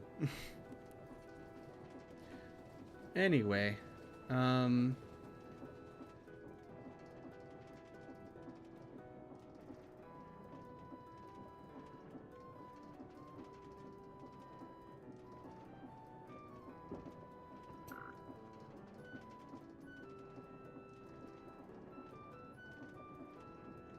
gonna think about how we do the scrollable windows, because we can set a height and width for it, I guess, and then you can just keep adding stuff off screen.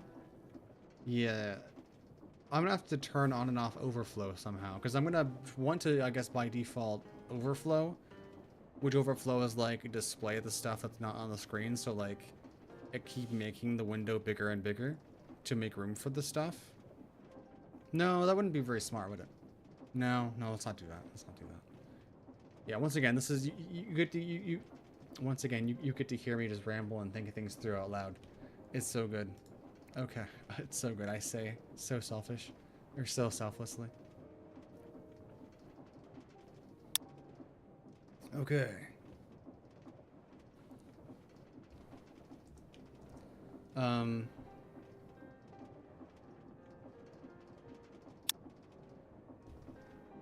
Let's go into here, just do /lines, so I'm not confused.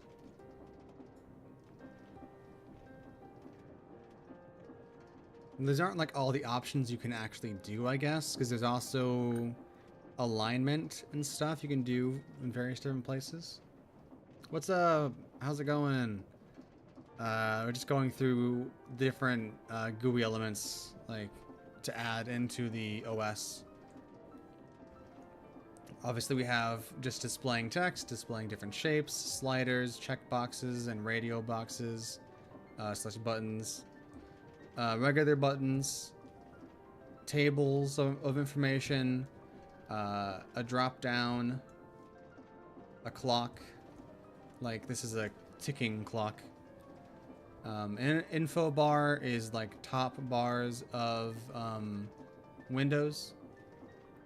They won't like I need to draw them in the code, I guess, but it will be an option to add on. Taskbar is the OS taskbar. That's just a GUI element that's being created in this file for the OS. Menus is any sort of menu that you open with a click option.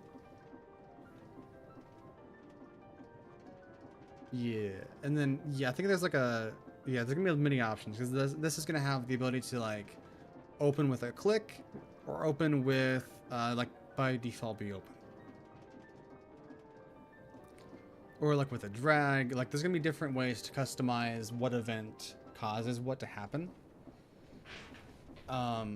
When you create it, you're able to tell it what you want it to do. So like open on drag and then the direction of the drag, or like open on click, and you can tell it what it's going to click on. So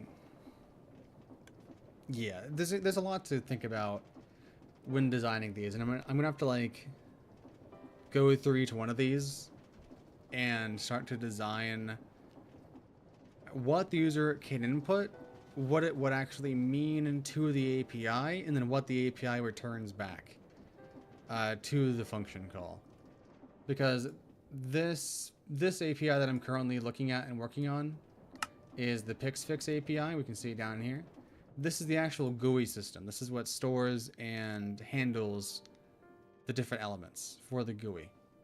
So when the user creates the window, similar to how they do in DaVinci, they call the PixFix API, they say what they want to create, and then they just put in the parameters of whatever they want to create, and then this returns back a table that the spawn window function can read and convert into an actual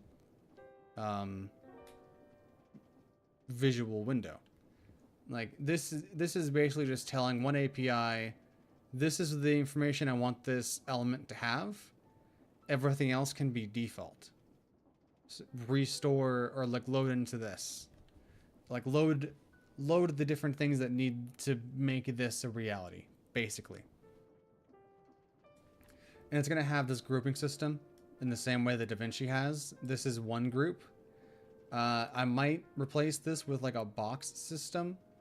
Like you create a box and then you can add elements onto the box. And that sets the orientation and that sets the parameter of that, instead of like doing a grouping system, because grouping is more ambiguous. But I think if you create a box, I think that'd be okay. Yeah, I think if we do a box system instead of doing a window or like a grouping system like this, so down here instead they can get app from doing, yeah, that basically. Thank you, random AI system that's on this computer. But then we have PixFix box, and this is the root box now, or not that. Oh my god, AI, please, for the love of God, leave me the hell alone. Nobody asked for you to be here. Get out of my fucking face, Copilot. I have never hated anything more than Copilot itself and AI in general. Because it is so obnoxious. Let me just type. Stop trying to autofill and confuse me with what's actually typed. Ugh, annoying. Anyway. So they'll create a box, and then in this box, we can create the different elements. Okay, so up here, instead of saying this, Jesus Christ, I wrote a lot of stuff for that. All right, remove that one line. And then up here, we would actually add it as an item in here. So PixFix, we would add the info bar, and in the info bar, we want what we want in here. And we can also easily make any of these create words. Oh, this needs to be a 2, because I want this to be loadable externally or separately.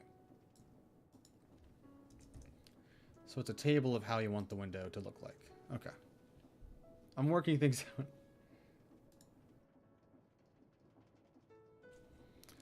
So we can do BG color. You just do colors dot white, text color, colors. Oh, this one's gonna be like colors dot blue. Colors dot white. And then we can say content. So this box is then going to have stuff inside of it. And then in here we can put another table of what we actually want to have inside of it. Good, okay. The info bar.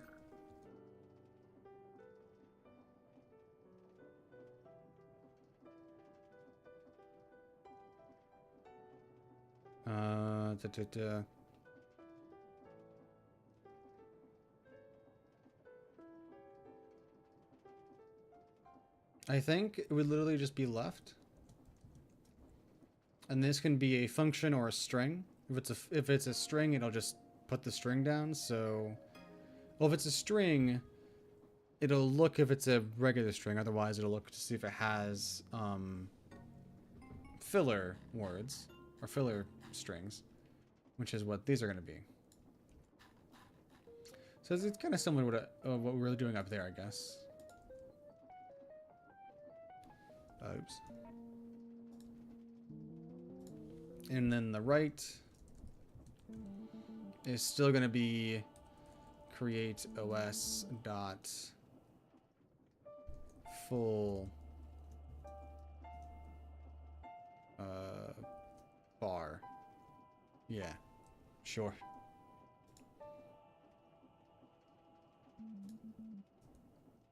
So this isn't a function. This is actually a table, I guess. This is just listing out what it would have over there and what the functions do for the user. And then in here, in the content, the user, and then would go pixfix. So this is the top. This is the body box that we're looking at here. So then we would actually need the content of the top box in here. So another box. BG color. Colors dot. Light blue. Let's do that. Text color. Colors dot white. This is all just for testing examples. And then this box would also include content. And then this content would be the text. So pix, fix, text.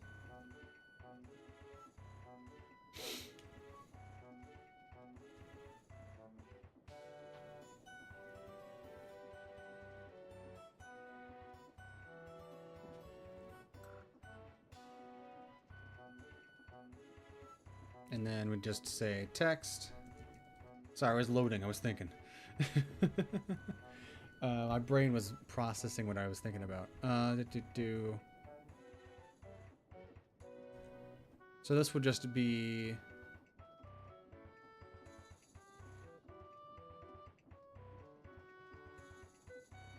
Not file share. But then we would actually make the size large.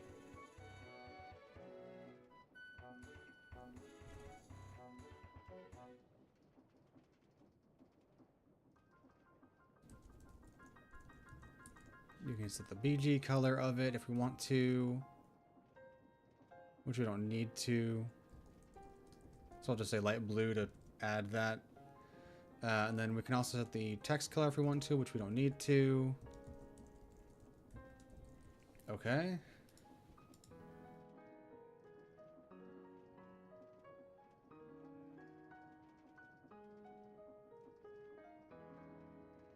I think what's probably going to have to happen is these are going to have to be tables sent in.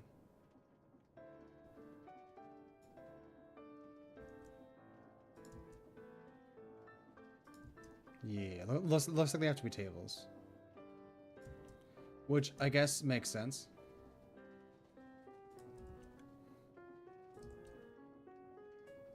Like this makes a lot of sense for this to be a table now. Okay. Yeah, we have a good layout for what we're going to send in.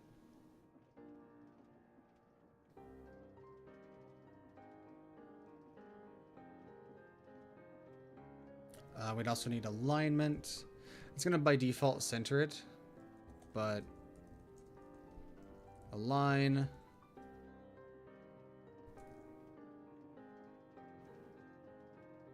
We'll just say in general center. So it's going to just center it to whatever parent it has, which in this case the parent is the box.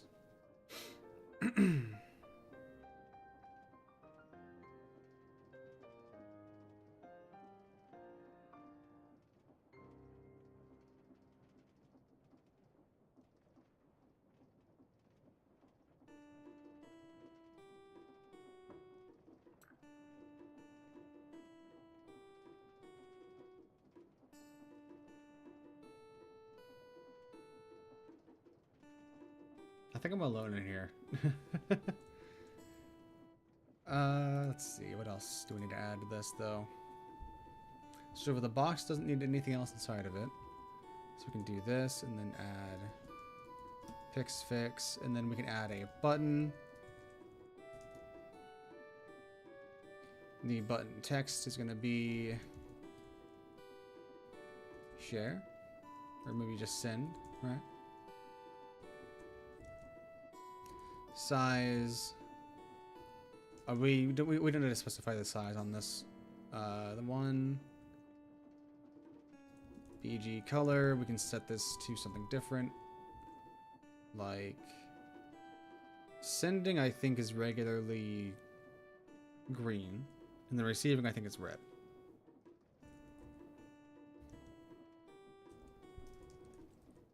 So then we can do text color, colors dot red, or colors dot white.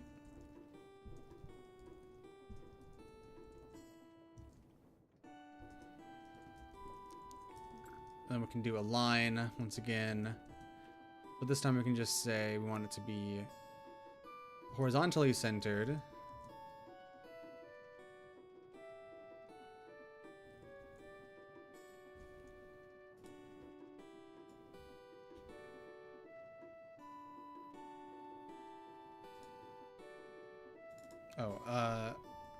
Center, not left or right. But then we want it to be vertically set to a certain spot. But we want it to be relative to the actual height of the window. So we need it to access the window itself.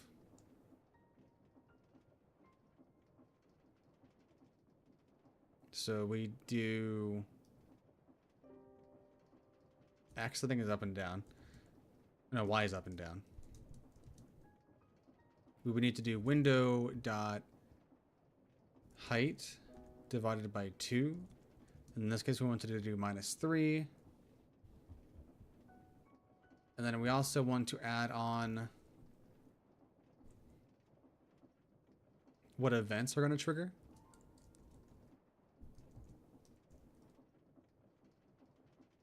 So we can say for this button, it's just going to be on click.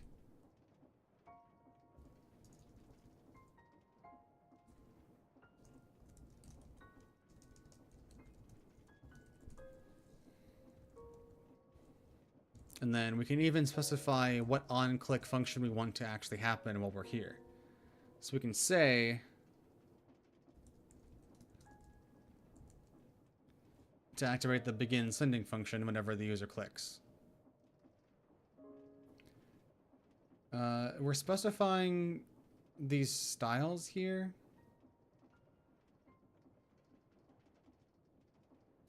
But I do think we want to include the style sheet. So I think we're going to actually get rid of all of the color information we're putting down and just replace it with the styles.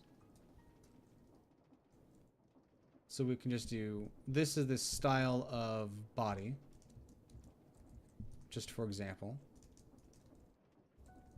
Let's do a single quote string just for clarification.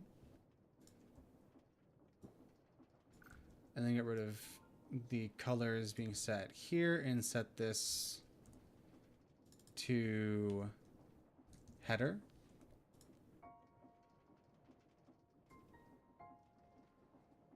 We can set this to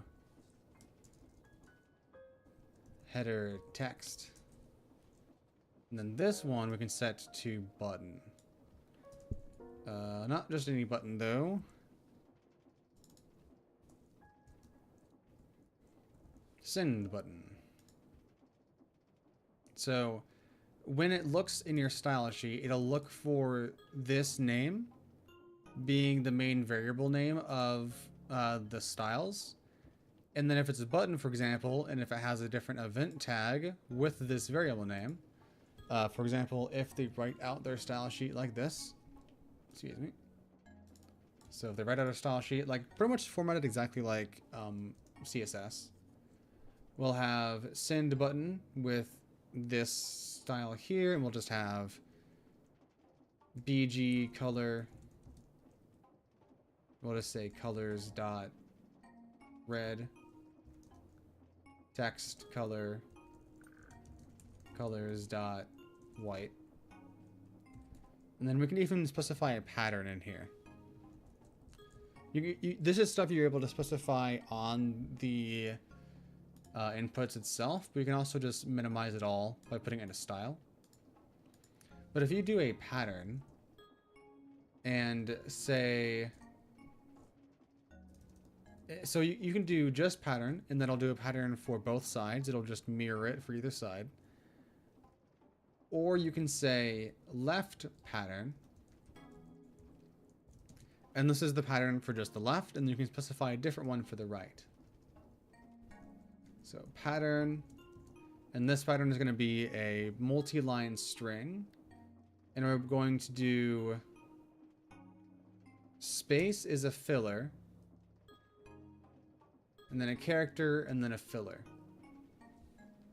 So this is going to be how it's laying out on the left side of the screen. It's going to have a space, a dot, and a space. And if you want to, you can even specify the full thing with having, what kind of character might I include as like a separation? Maybe one of those other characters from...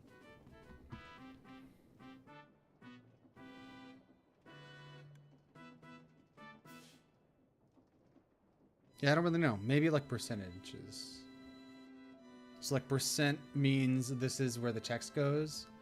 And then you can do another space, and you can do that and that. And like the button then would have this on the left, the text in the middle, and then this on the right.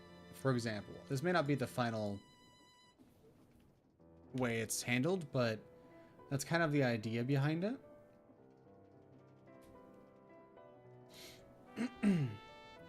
So then that's specified in there. But then if they want to add an on-click color change, they can do send dash button colon on-click. And whenever it actually gets the on-click event, whenever that happens, and the user is detected to actually be clicking on the button, it will take these colors and then change the button to whatever you set it to, and then change it back whenever the user releases their finger. So this is just like, what do you want it to change to? Not everything. Just like, it's not going to like reset it and redraw it. It's just going to update it. So we want it to change like the background color to like colors dot black, for example. And I think the text color is fine. So like this is all that I would actually have to change. Unless I wanted to change also the pattern when they clicked on it too. So if we wanted to change the pattern, we could change it to be like the opposite, for example.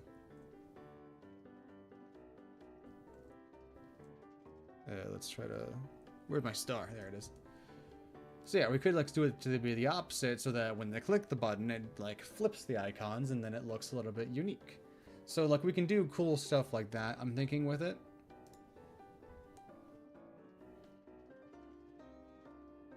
And that's all handled just within the style thing here. And then it just uses the path, the styles right there. So yeah, that's pretty cool. Yeah, and then we just need to add in the second button. And this would, the on-click would actually not be this. Would actually be create os dot or colon set state, and we'd set the state to 1 in this instance. We would be defining the state later on in the file, but we would use the set state to 1 here because that's all we'd actually have to do. We wouldn't have to do anything else at this stage. We just have to change the state. And if the, I guess you can, yeah, okay. If one state has a geometry and the geometry is smaller than the original state, it won't remove, I guess it never fully removes the state 0. It just kind of draws over it. So if you have something that's smaller than the previous state, it'll draw over it. And if you, yeah, I think both states, you know what? I think it'll determine how you write it out. I think if you write out your next state, like if you write out state 1 to clear state 0, like if you do that in your definition of state 1 as like one of these options, it will fully clear and it will not have anything behind it. But in this instance, where we do want this to actually be a smaller window, because in the final version of this software, of the file share software, we want the send button to open up a little file explorer in the actual window, in the pop-up window. So actually what we may not do, we may not actually do a set state. We probably would actually do handle file share, like something like this, because we want to actually call to the create OS function that will give us a file explorer and then handle the return path from that however we need. So there needs to be its own function, not its own state. This next button though does create its own state because of what it's going to do. So this one is its own entire area of the app, basically. This isn't actually everything. I just realized we also needed to add the options menu, but we'll do that in a second. It should be pretty easy. Then in this button, we'll add text saying receive, style, not type. I don't know how I said that. How am I saying that again? Oh, I'm saying, oh, okay. Style of receive button. We'll just shorthand it. Align that to horizontal center.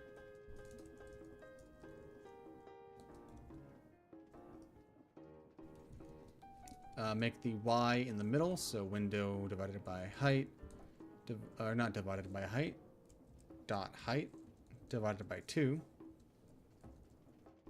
No -3 this time. And we want this one to also have the event of on chain or on click.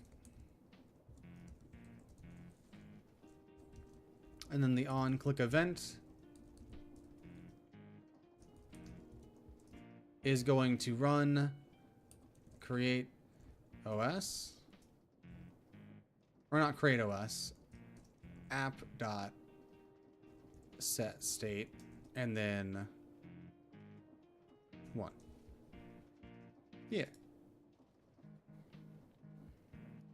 And all of the windows are accessible from the create OS variable here.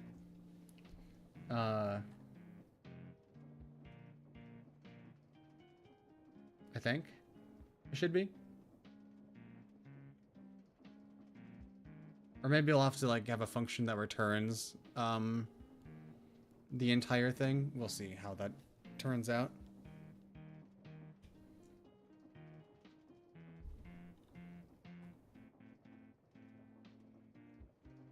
Okay, and then up here,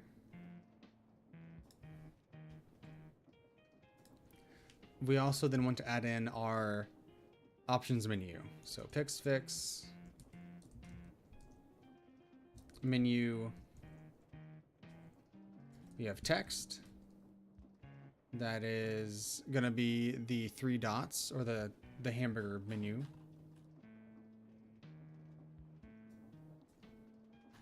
I think instead of having them specify that text, we just say type is a hamburger. Hamburger, if I can spell. Thank you. Maybe just ham. Maybe just burg. I think burger is cleaner and easier for everyone to write out. So it's a hamburger style menu. It has the style of burger menu. This is all just imagined styles. This is like as if they made their own style sheet. This is what they may call them. And then align. We will align the text in here to horizontal to the right. And then vertically center, although it's going to be a one high. Oops, I just made some noise on your ears. I'm sorry. It's going to be like a one high box.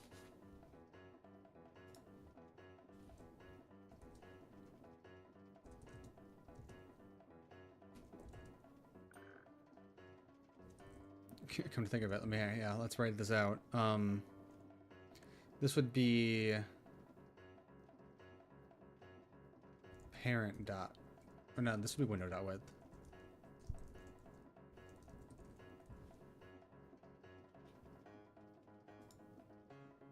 So since this is, okay, let's give this an ID. I'm forgetting to give things IDs now.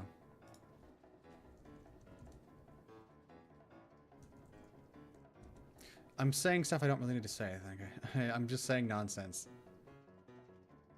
ID, this is going to be file share.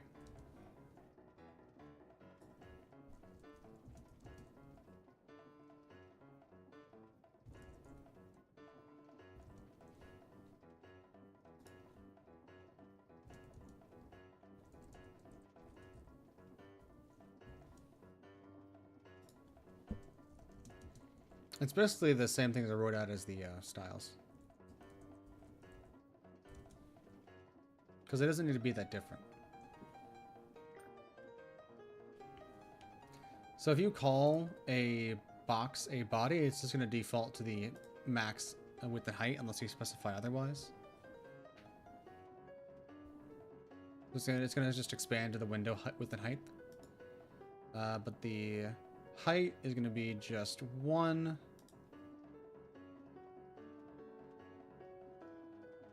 Oh, you know what? Instead of...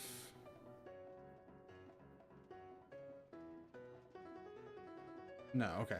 I was going to do like percentages and stuff. Like, oh, if you put 100% in here, it'll calculate 100% of the window width. But no, that doesn't make much sense. It doesn't make much sense to do like for a user. So now they have the alignment in place. Now we can just set options.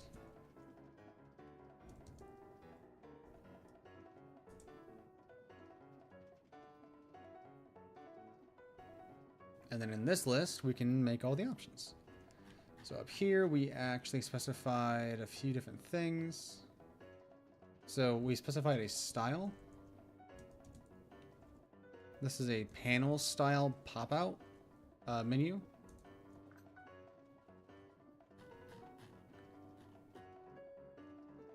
And then an open animation.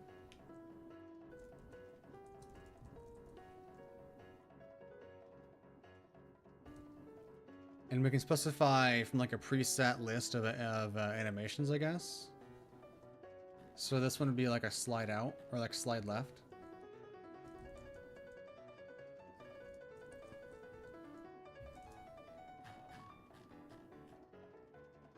Yeah, then we can also set like animation curve and animation length.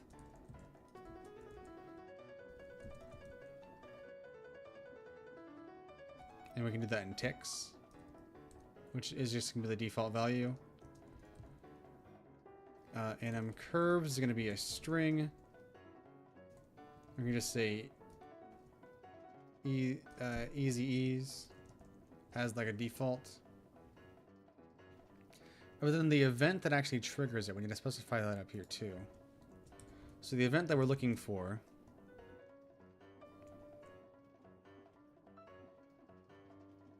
is in this case, a click event.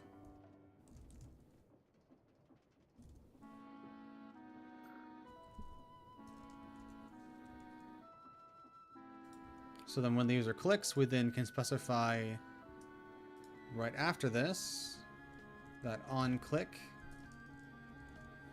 if I can not capitalize the things wrong, on click just correlates to the app or to self.open, I think. Maybe that'll be a thing.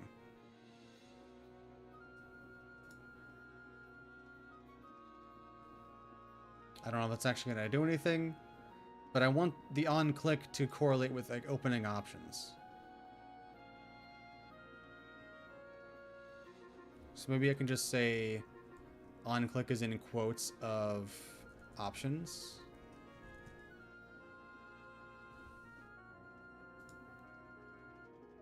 Or maybe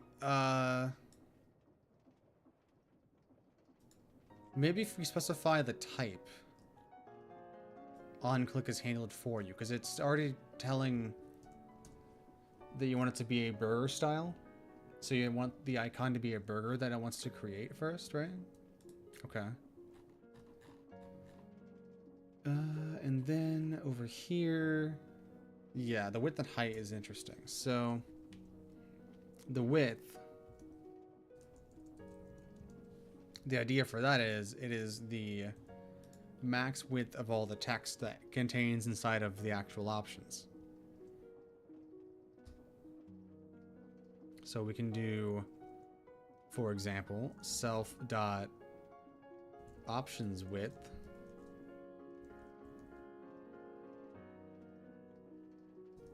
or like opt text width. I guess if you want to be like extra specific for it, I'll figure something out. And then this would be maybe like +1 to add some spacing, maybe +2. And then height. This would be window dot height.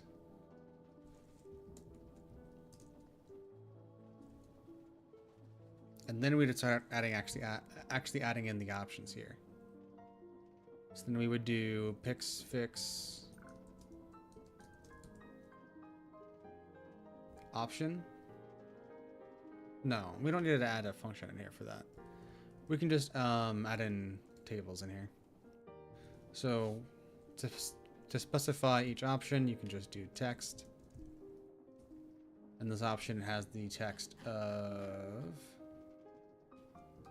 convert PC to host. And I'm going to have another option that's hidden. That's convert from host. Or like remove host, disable host.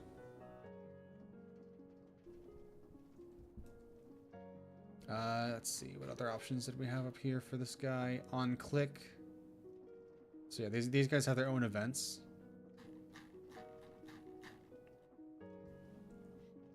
Each option has their own event of on click already active.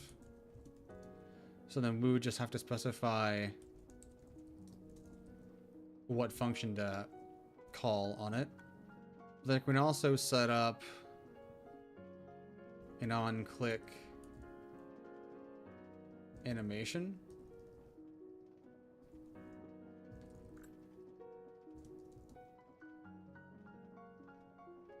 That we can specify to do. We don't have to do an on click animation, do we?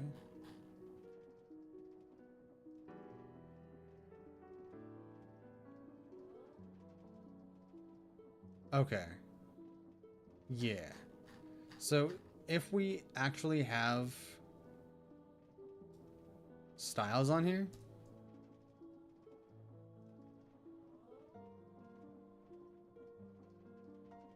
yeah, so if we have the style on here of menu option, we can add on the like on click animation for it, but it's not really animation, it's just like changing the color. That's all that I was really doing with that, it looks like. So yeah, the style is option. It was just changing the color. So yeah.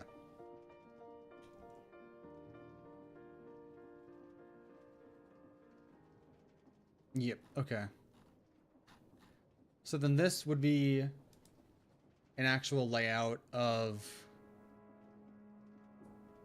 the file share page.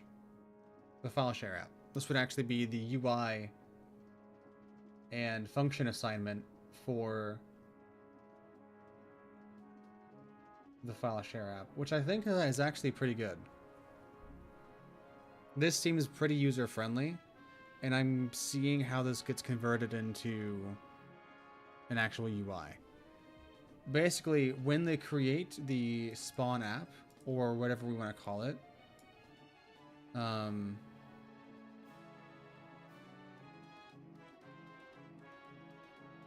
yeah, I think spawn app works okay. So whenever we use spawn app, they can put this in, and then this will create the default settings for the app, like the geometry, the styles that the app uses, an unfocused mode. So if the user clicks out of the window, it could darken the content inside. It could grayscale the content inside the window. It could simplify the content inside or do a custom effect. And you just add like an unfocused function into here that will handle the information in-app. Because you also get all the same information for handling the UI in-app. Like you can update different parts of this with just the app element that you get from spawn app. So you can do quite a lot with this output here. But then we can do what the resize is going to be. Is the resize going to try to be accurate, or is it going to simplify the look of everything inside of it? So if you try resizing it to be too small, what is it going to do to this stuff inside? Is it going to try to turn it into just color? Is it going to try to actually like do a text box or like a character swap from this to make it look a little bit smaller in the actual styles there? Or like what, like how's it going to like present in that case? And then the resize animation, basically whenever you click this, is it going to give an animation or not? Same thing with it with minimize. Is it going to like minimize shrinking down to the bottom left?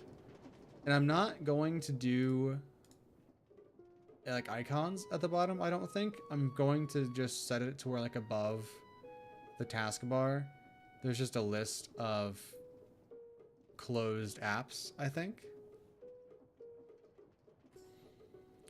But this seems good. This is a great layout for what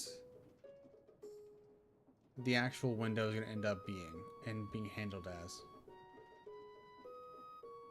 Because like each window can specify if it's going to use animations or not and stuff like that. I'm just jumping around again. But then the OS has the option to disable global animations. Okay. There's a lot of cool ideas with this, and I could really go into more detail about it, but there's not a whole lot else to say if there's nobody here. We're also going to have these animations. So we're going to animate different things. We can animate a reposition of a window or of a different element. We can go to a specific element of a window, animate it, and do these different stages and different delays. This is kind of stolen from the GUI API, the UI API. The idea and like style of this is stolen from it, but it's kind of my idea at the same time. Like a lot of this stuff is kind of not easy to make, only because like, yes, a lot of different people can make the same thing that I can make.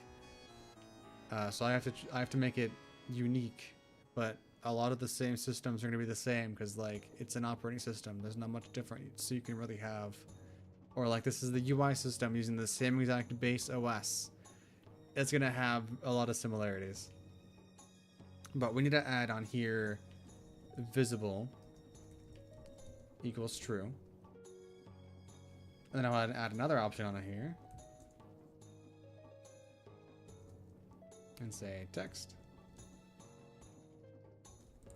Convert from host to PC. And the options width, I guess, would take into account the visible options as well.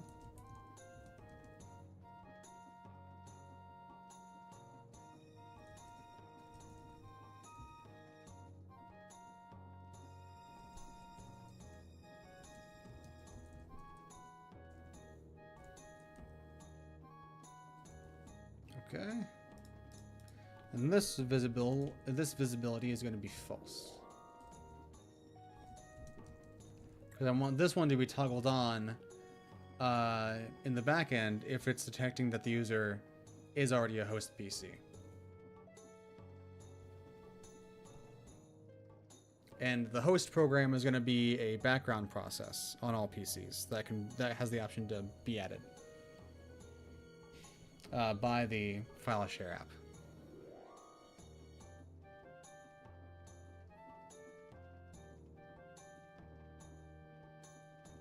You can do a lot with this system already, I think. There's going to be more options in the future to add, but there's quite a lot going on.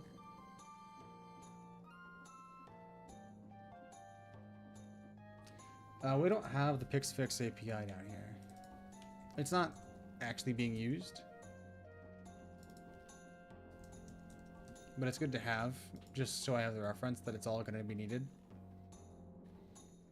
But like this exact same table right here can be stored inside of a file and given to this program file later.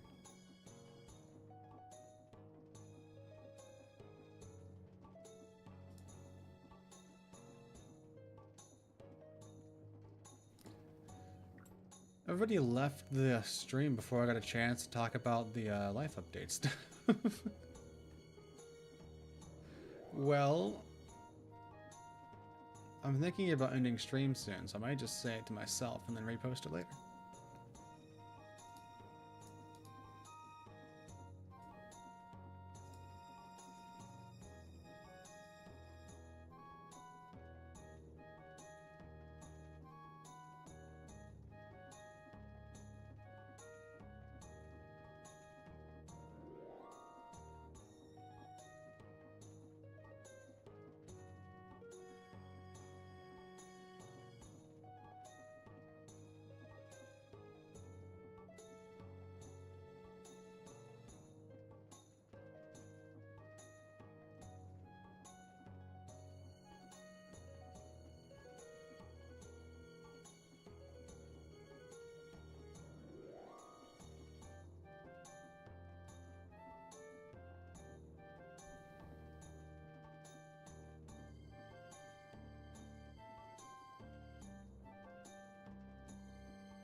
Yeah, I'm trying to think about how else I can make it like extra dynamic and stuff. I think I'm gonna have to just write out a bunch of ideas and plans I have, and that's gonna probably help me plan. But I do think this is a good way to write out the windows. This is really simple. There's not a lot of options. You can add more options. We can add more options as we go, obviously. But it makes things compact. It makes things easy to read. So we can see, okay, this is a box. It has the style from the style sheet of body. So then we can go to the style sheet and see, okay, body, it has these different colors.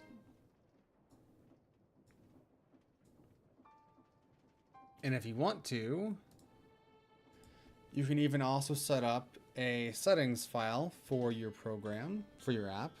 in that settings file, it can store things like user colors, and you can load up that whenever you load up the app, for example, and like change the styles if you want to, stuff like that.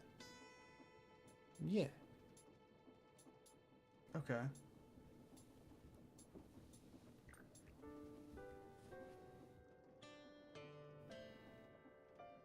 There's a lot of things that I'm thinking about that we need to do. But I do think that the easiest thing is going to be, not the easiest thing, but the best thing to start with is going to be making the actual system that handles making each UI element. So I think genuinely we need to start with regular text. How are we going to get this function to give us a table that we can then use to create the UI? Which I guess means what is this going to return to us? I guess that's what we have to figure out next. What will this table convert into when all these functions are ran? Because the info bar, let's make everything their own tables. So this info bar is going to have an ID of info bar by default.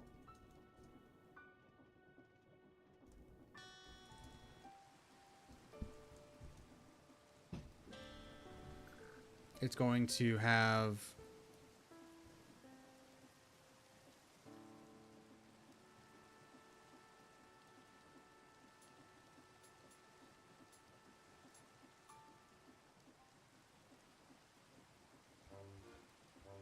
it's gonna like lay out the background color. The thing is, if I put in styles into here, I have to do it to where like this doesn't fire until we get up to this function here. So like, how do we do that? I think I honestly just need to do more research into making APIs and stuff. Like if we add functions into a function, I want this function to run when we're in this function, like in that environment. Or does that already happen? I just haven't tried that out yet. I guess I don't know what would happen if I did that yet. I think I need to do more testing with making this how I'm imagining. I'll take a look at it and I'll come back to it. I do think that I might end up doing XML for like external files instead of doing this table system. Because XML I could convert into readable like UI information the same way that HTML is done, and that would just immediately translate to using the style sheet. You know what? Let's make it so that the style sheets are only if you do external files. Because then the external file can request the style sheet. No, I want the window to be the one that wants the style sheet. Maybe it just passes through the string of whatever it's looking for. Yeah. So instead of saying color, and if there is a style set onto it, if there's a style that was assigned to it, it just says style. But if it's an info bar, the BG color is set to gray, and the text color is set to white always. Just that's always the default colors for those. And then I think we're gonna have content.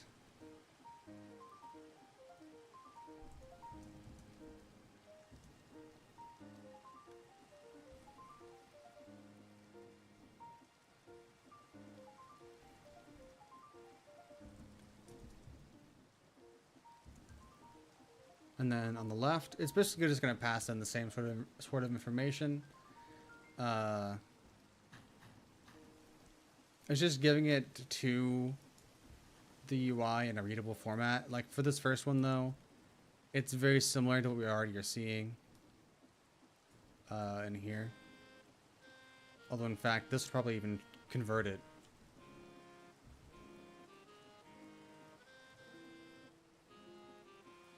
So this would probably convert this into the actual, like, layout. So this would instead be... let's just do left to right.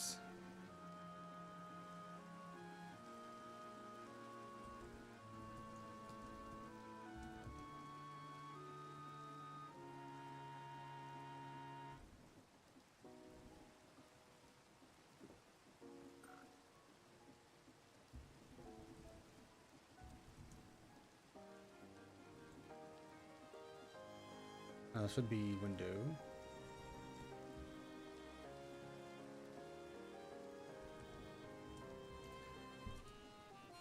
This is not necessarily what it's going to send back, but it's going to be the sort of information that it's going to be sending back, if that makes sense. Like it's going to be the actual numbers, I think, maybe, or a way to tell the function what to look for. So it's going to be starting pose, and then it's going to do background color. Set the background colors to well, actually, for the background colors, we don't actually need to set anything.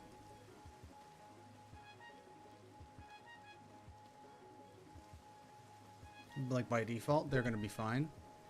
But then we do need to just set in text. And this text, honestly, is going to be these three characters put in sequence side by side.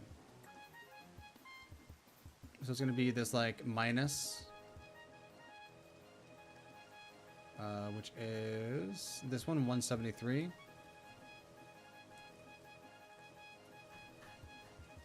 Where are we at? Here we are. So it's going to be like a minus. It's going to be...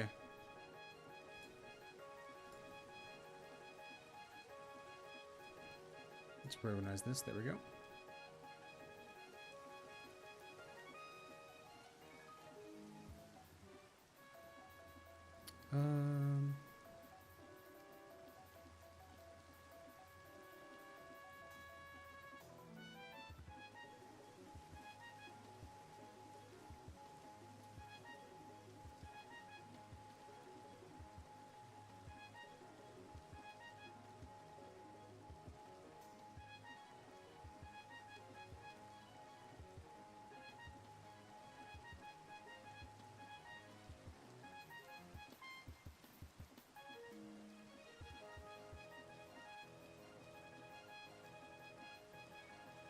Trying to find a good symbol for like the enlarging and shrinking of the window.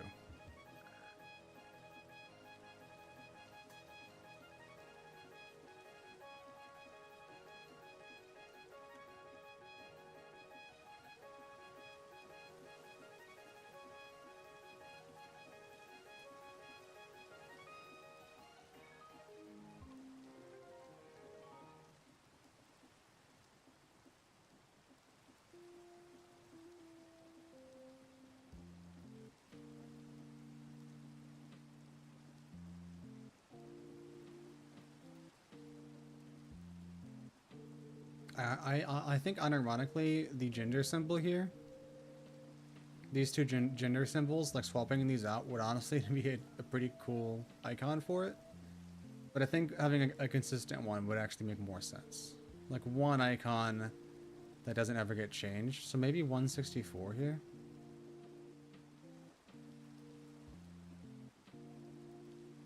But I need this as a copyable icon. So how do I convert this to text?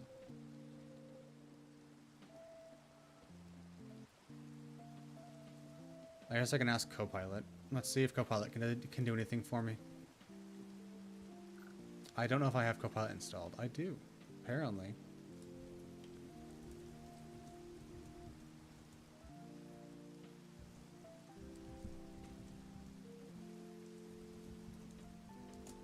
Let's see if it'll do this. I'm kind of curious. I genuinely do hate AI, but I'm curious if this will do any good.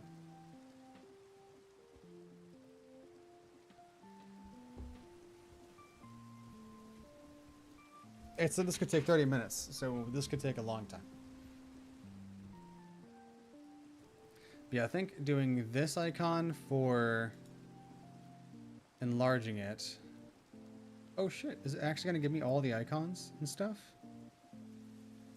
Did that work?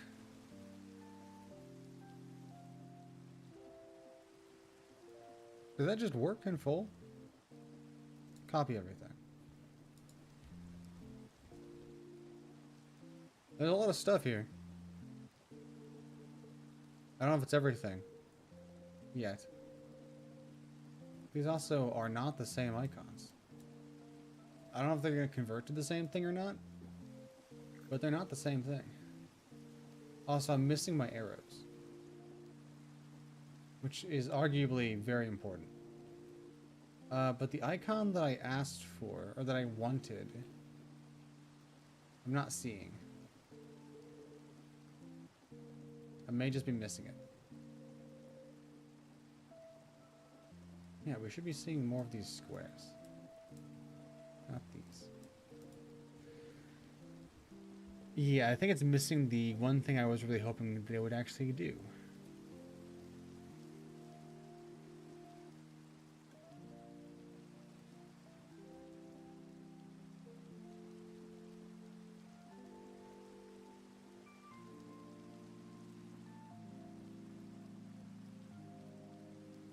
Because I don't think this home button, whatever this home icon is, I don't think this actually works in their code, but we can put that in there. And there's also a special X. I don't think it's actually in this. I don't think they have the X in here, unfortunately, so I'm going to have to get that a different way. Shoot.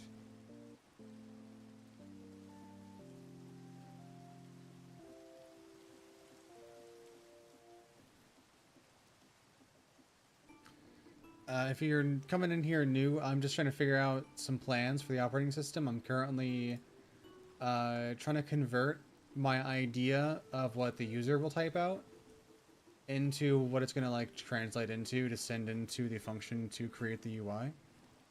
So we have the master function here, spawn app, that takes in all this information, but then we also have these pixfix functions that actually convert this information the user gives into tables to pass into spawn app, and then that's how it creates the windows.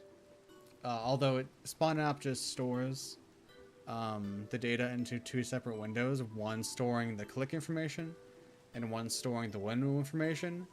Both of them are put into the buffers, and then when the user goes to run using the run command at the very end of their file, it will push the window changes into the current OS, and then of course the click changes as well. So any interactions that you've given it and any functions that it should run are all in a function that are all in a table that just get checked every single click. And if the user clicks on the space in the active window, then it works. It just tells it to do so. So it needs to track the active window. If like that window itself, I guess, needs to track if it's active or not. So the windows need their own added thing to where if you click outside of the window, no matter what happens, it's going to just grayscale and like unfocus the window, which is what this is doing. It's the unfocused mode, and I'm gonna do either dark, grayscale, minimize, or whatever. So like if you want to have it just darken the entire screen, darken the entire window whenever the user goes to a different window or clicks off of it to the background or whatever, it'll just make it way darker. Or you can make it a grayscale, you can make it automatically minimize, or you can add custom functions and commands to do whatever you want. But right now we're trying to convert the info bar into a working like a bar up here.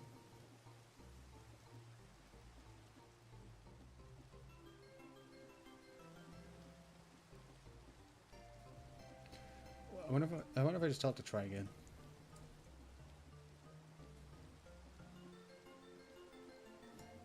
So it sets the cursor position, it'll type out this text.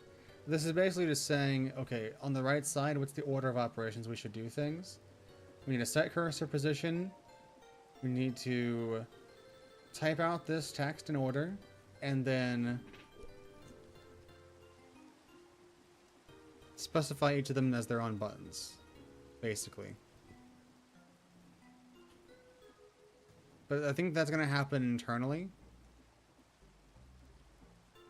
So we need to say quit.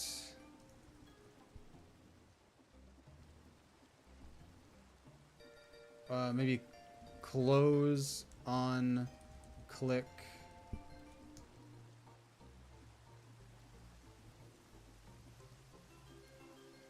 So this is the close button, which is this last character. On click.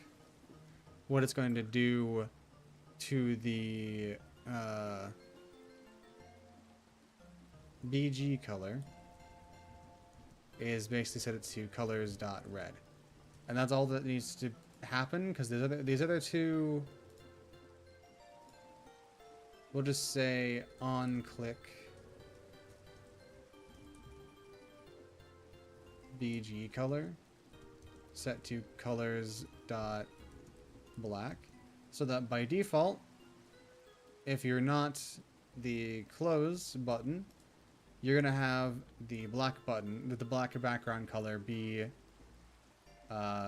what gets shown whenever you click the button. Whenever you click either minus or enlarge, subtract, whatever. But if you click on the X, it'll show you red. Okay. Okay. Got that planned out.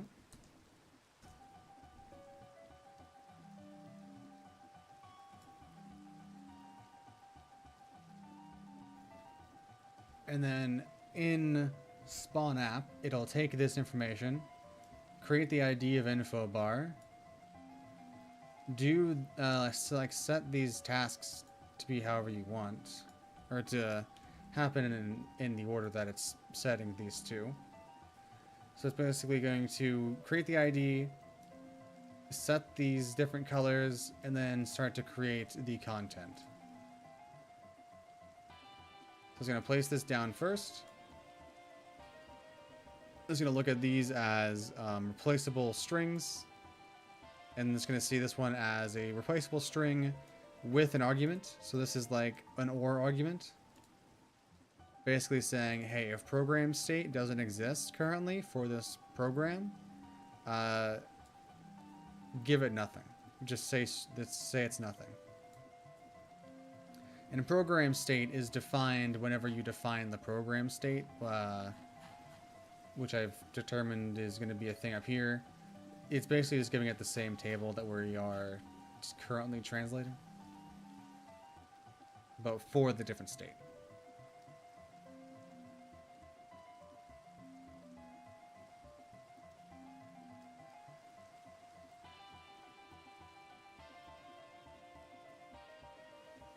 So before it gets to content, it'll like clear the bar. Or no, it creates a window, I guess. Pretty much everything's made with Windows in my OS. If you're creating a button, it's gonna have a window. If you're creating a slider, like the base of everything is gonna have a window. The background of everything, the frame that it's actually being drawn on, that determines if you're inside of it or not, is going to be a window. Because you're able to easily check the window XY position and the window height and width. And then you can put that back into a table really fast and easy. Versus trying to figure out where things are currently being placed on the screen. We can just handle things with Windows, which is like an internal box that you can move around and stuff. We can just handle everything with Windows, and you don't have to worry about figuring out where things are positioned to a T. You just get the window position, and that's the position of that item. So, yeah, it's not too difficult in the long run. It's just a matter of like organizing and IDing all these windows correctly. And IDing all these windows correctly. Jeez. All right. So in here, let's go and replace this with a big ass table. This is now the body table. So the body is going to start off with the ID of body, because that's what we gave it. But it's then going to say, okay, well, if it's an ID of body, it needs to have a width of whatever the window width is. And the height of whatever the window height is. Because if its ID is body, it's going to assume that it wants to be the full size. The window is basically just the app. So then we can say, okay, well, let's set the...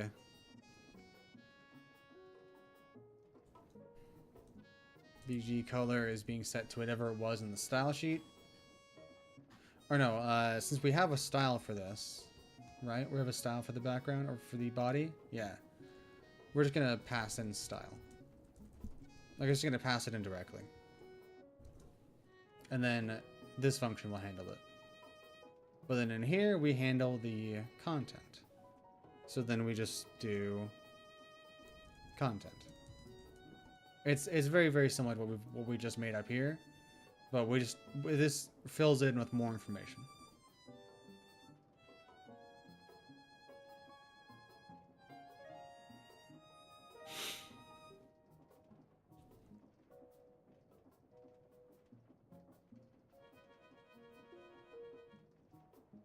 Like this converts it into the default tables. Like it's going to include the default information in here too.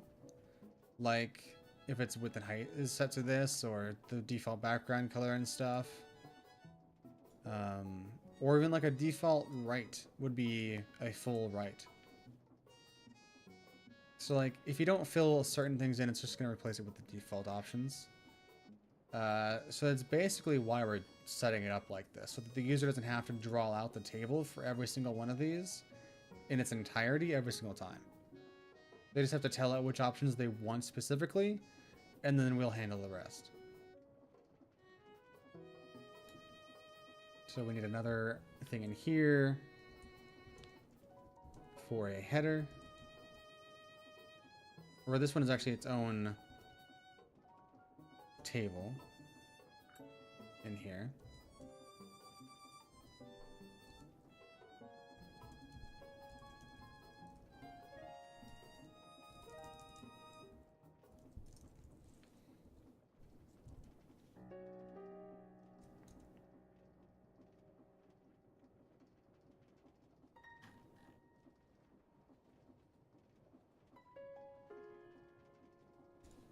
Style again of header.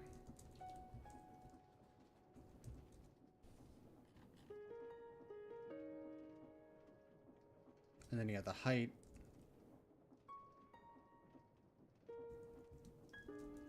The width. The height being 1. Width being window.width, for example. Okay.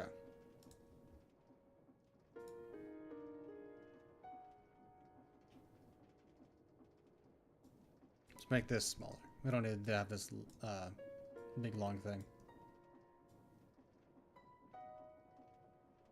Because this also has contents.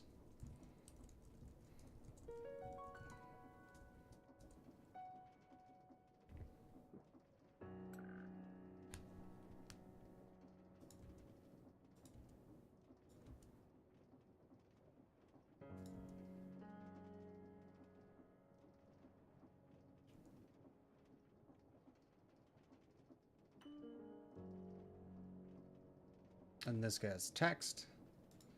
Yeah, so we can see how this really simplifies it for the user. How it becomes a complicated list of things really fast.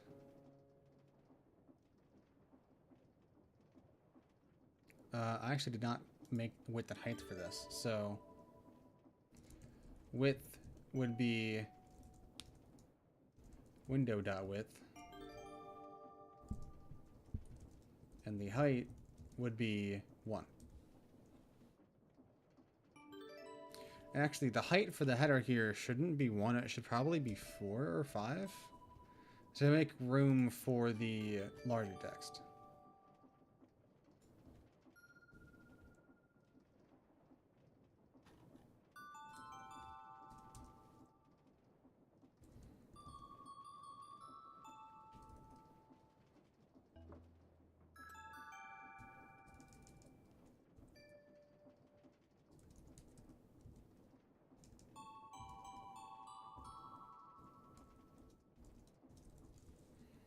And then it's the name of the app there.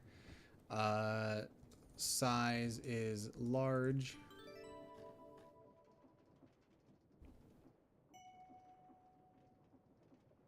And style is header text.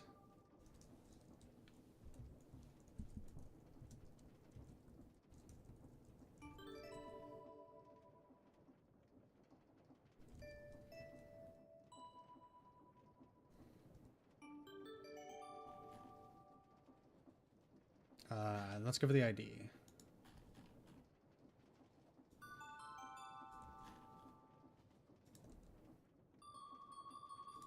All right, and then with this, we then actually would give it relative coordinates to the header, because the header is the actual owner, I guess you could say, of this text. It's relative always to its parent or owner. So this relative to its owner would be header dot width divided by 2.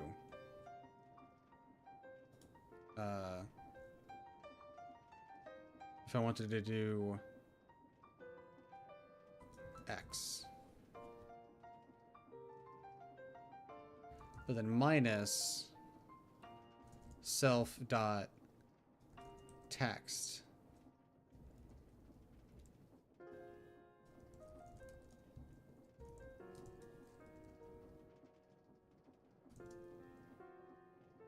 divided by 2.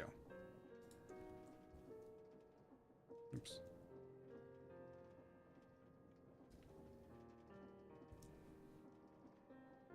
Ah, my nose. And then we would also do Y. And that would literally just be header dot height divided by 2. And we would probably have to do a math min or math max, or not math min, math max, math floor, math seal. So we'll just do floor.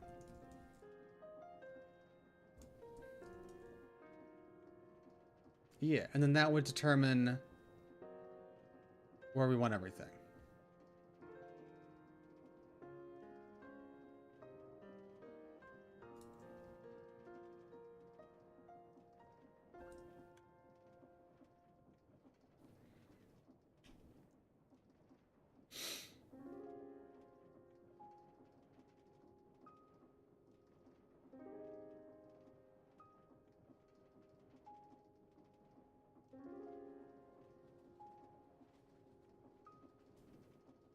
I think we can just say X for that then.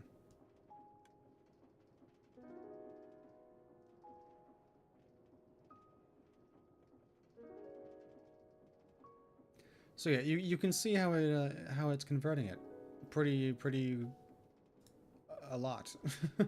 Like the user doesn't have to worry about any of these details, and then adding in the menu into this only adds to the complexity of like what the user is not going to see. Plus, there's going to be stuff that I haven't even like figured out yet that's going to be in these lists. That's like required for the OS to create the window. Because I haven't even like made the function that reads a table and makes it a window yet. Which I maybe should do before I make each UI element's design.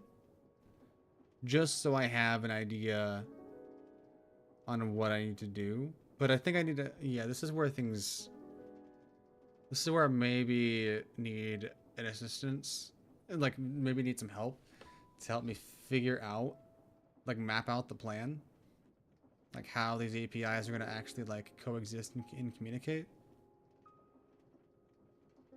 Anyway, I think that's enough for today. I've gone on this for a good while. And we've gotten actually quite a bit of plans out.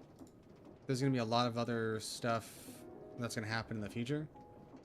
And we're going to go into actual detail about making these and everything soon.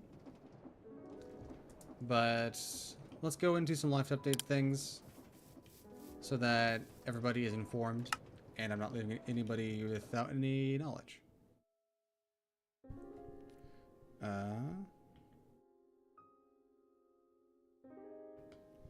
Okay. Let me close some things. I also broke Copilot, I realize.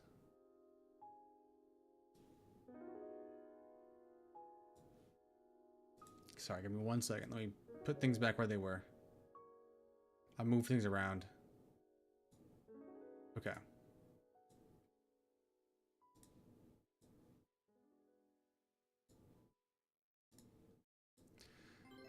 Alright. So I appreciate you guys coming out and watching the stream. It's been a lot of fun. We've had a lot of great times. We've may not look like it, but actually quite a bit of progress on what I wanted to get done today. It takes a long time to make this stuff, and I'm still trying to figure out most of it because I don't honestly know. I don't have the most experience in Lua, and I don't have the most experience with coding. So I'm trying to learn, and I may be learning the hard way with things, but I'm trying to learn the best I can. And I feel like using Lua is a good foundational language because a lot of that stuff can be translated to other languages, like coroutines and complicated passing of things with APIs. So like Lua is fantastic for learning some of the really, really basic things.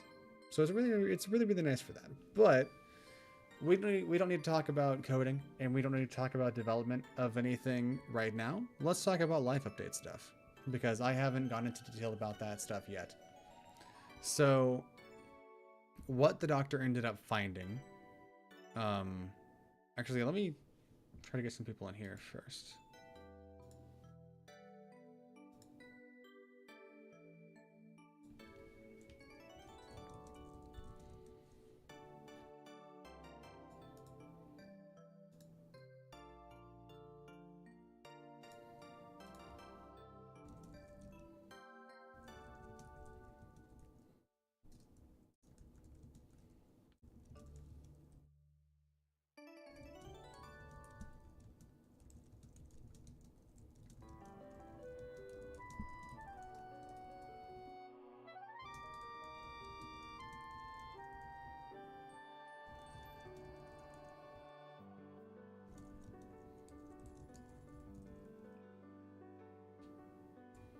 Alright, I made a post in Discord. Hopefully that brings some people in. We'll see. Okay.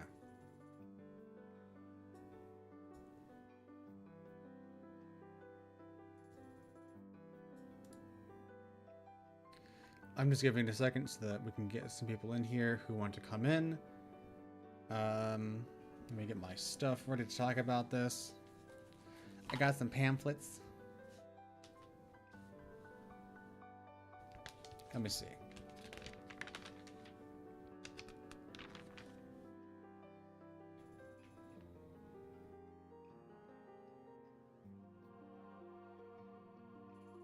What's a good way to that? There's not a really good, like a good image that shows what I have going on.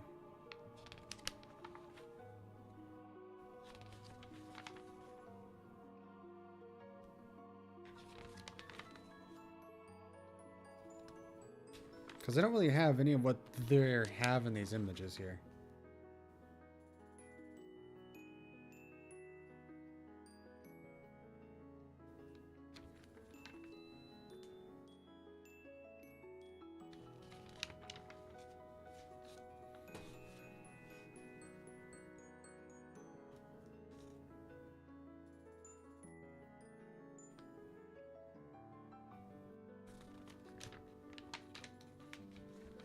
Okay.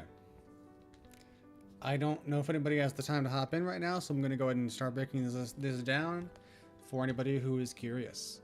So, what's happening with me and my health issues? Why did I leave it kind of vague on the YouTube channel? What's going on? Am I okay? Let me explain. To begin with, I'm not in any serious danger. I'm not like urgently dying. It's not good for me, and I can't breathe, but I'm not urgently getting killed by it necessarily. It's not causing any other health issues. I'm not in pain in any way. I don't need ice or anything. Like, I've been talking for the past few hours on here with no serious issues. Just like minor discomfort occasionally, but it's but it's kind of just from me knowing that it's there now. But I didn't want to go into it on YouTube on the main video, because obviously like that's a little graphic to go into detail about like what's in your face and stuff for you, like a YouTube video, I guess. But if you're curious, the doctors believe that they found a cyst in my left front nasal cavity. And it's not just any cyst. It's not like a small little cyst. Let me try to show you this image here. This image shows your sinus cavities. Like this, like is my left side over here. This is filled, minus like a small gap over here, filled with a cyst. Basically entirely filled with a cyst. I saw the x-ray. I wish that they actually gave me a copy of it or something. It was a crazy sight. He basically showed me an x-ray from front to back of my head and was like, so these cavities are meant to be fully black. No blockages means fully black. You're entirely good.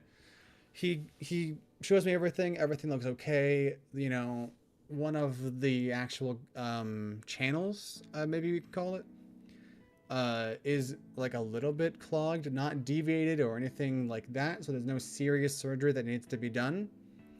It's literally just a cyst. And I say just a cyst. It's concerning. It makes me panic and freak out a little bit minorly inside.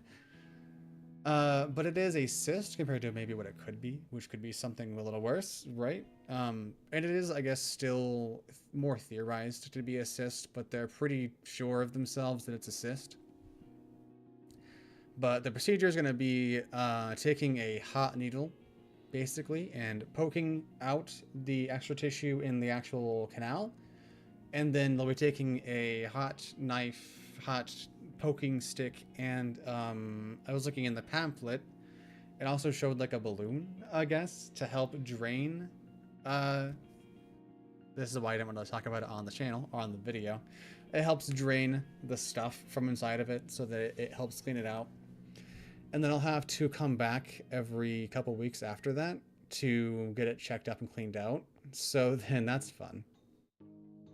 But then I think like the week or two after the final checkup, I'm moving to Cincinnati. I'm not going to say where or like where I'm at now, but I'm moving to Ohio with my sister. We're just moving in together because we can, and it's cheap.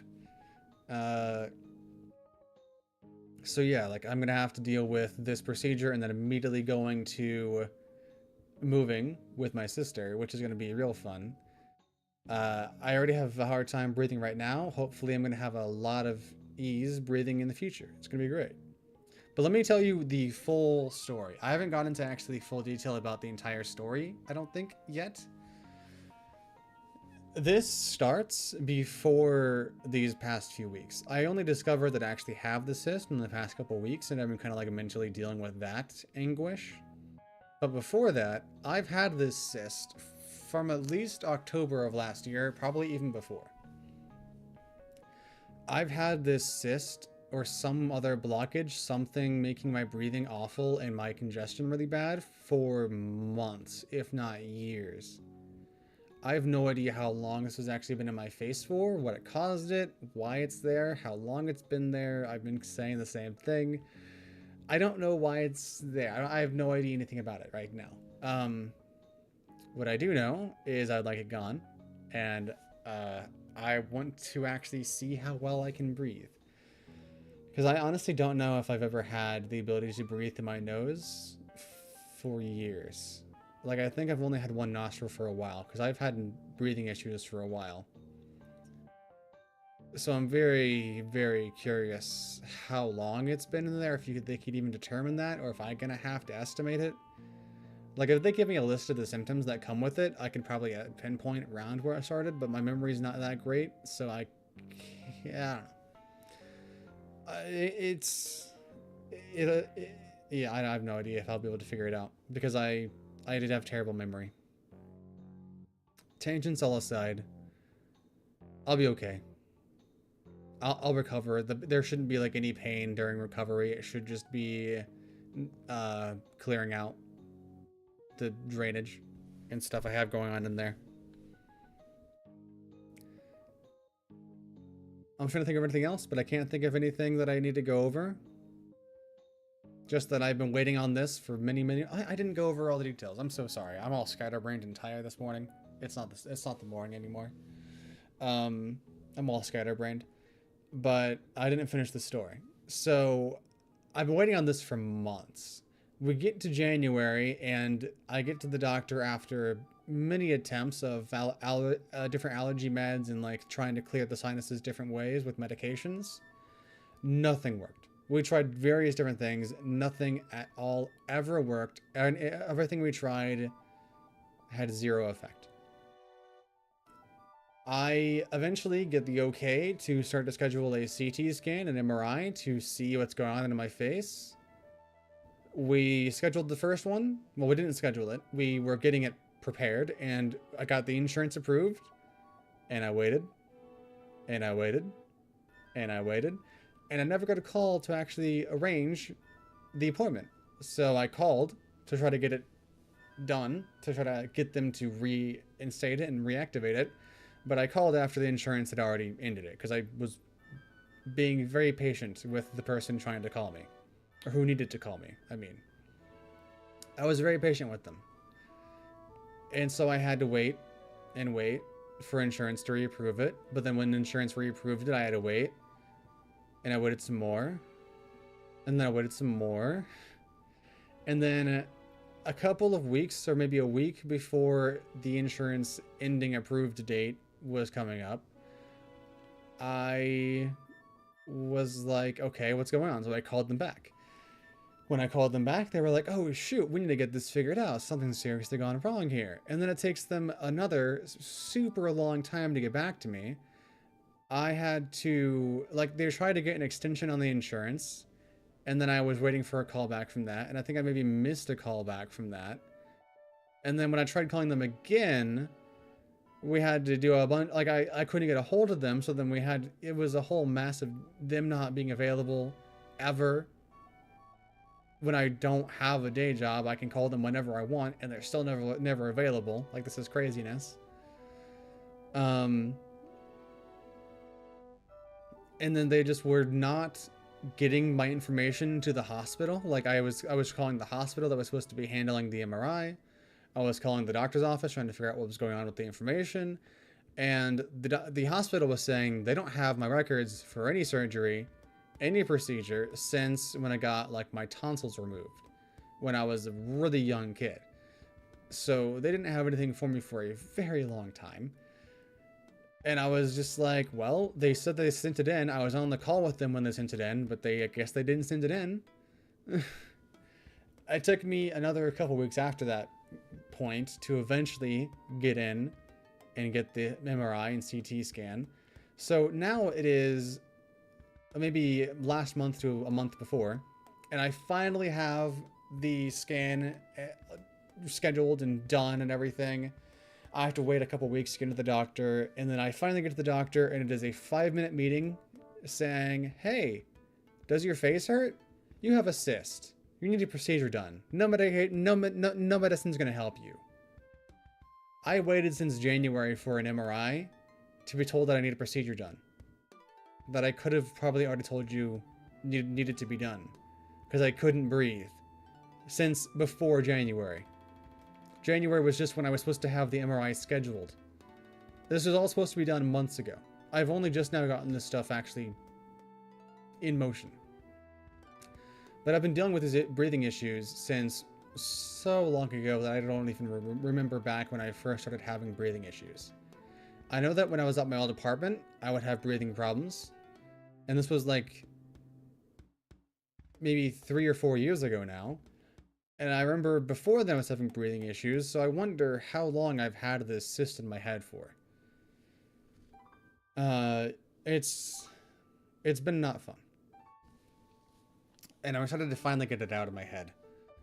So if you're excited to hear about how that comes out, turns out, join me in a couple of weeks when I actually have the procedure done, because it should be my procedure should be happening next week, as long as everything goes to plan. However, out of all the approvals from insurance, the one to actually do the procedure has been denied, claiming not medically necessary. Even though I can't breathe out of a nostril, and there's a cyst the size of my cheek in my face.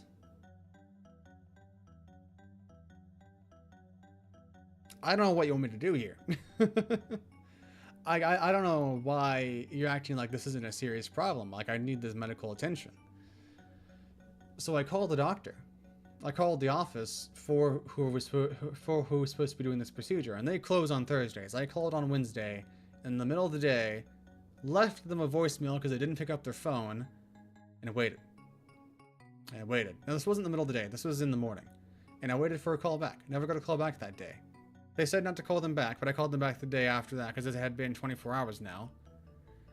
And, you know, they said that they're in the office. Their voicemail system says, hey, I'm in the office. We're in the office this day to do this day. And it was Thursday. They're still in the office this day, according to their messages. But they never called me back. So I don't know if I even have this procedure still happening next week. But I'm moving in less than a month. So I need to have it done next week. Otherwise, it's not getting done here. Or I'm pushing back my move date by a lot. So that's the situation. That's the whole thing. That's why I'm so panicked and so scattered everywhere. Snap Captions itself has been doing good. There's a lot of stuff going on with that, but that is coming to a close. We should be finishing that up here this month. Here in a couple of weeks. Even it should be wrapping up. So that's cool. I should have more free time after that. I still am going to work with Orson on projects, and I'm going to work on my own stuff as well. But I'm going to have more time to work on my own stuff now. I'm going to have time to update my tools, update all my stuff I've done. My biggest thing that I'll be working on is the new macro creator. I'm going to have a big old version 2 of that. And then during the testing of that, I'll be doing smaller tools as well. Like all my other tools, I'll be doing more minor updates for those. Okay. That is everything I can think of that I need to go over. Thank you so much for joining me on the stream. If you stayed for a lot of the time, thank you. Henry and Sleeveless, thanks for joining me for so long. Everyone else who came in here, awesome. Thank you guys for coming in and hanging out for however long you did. I appreciate all the support. But yeah, I may be working on this OS more in my off time because people don't seem that interested in it. But maybe as I'm working on the coding more and get more of a process down for how I'm developing it, maybe that'll be more fun to watch. I think just for the planning stuff, maybe I should do that more on my own time because the planning stuff is going to take a while to figure out the details for. Anyway, thank you guys so much for watching, and I will see you guys on the main channel in a couple of weeks. Catch you later. Have a good weekend.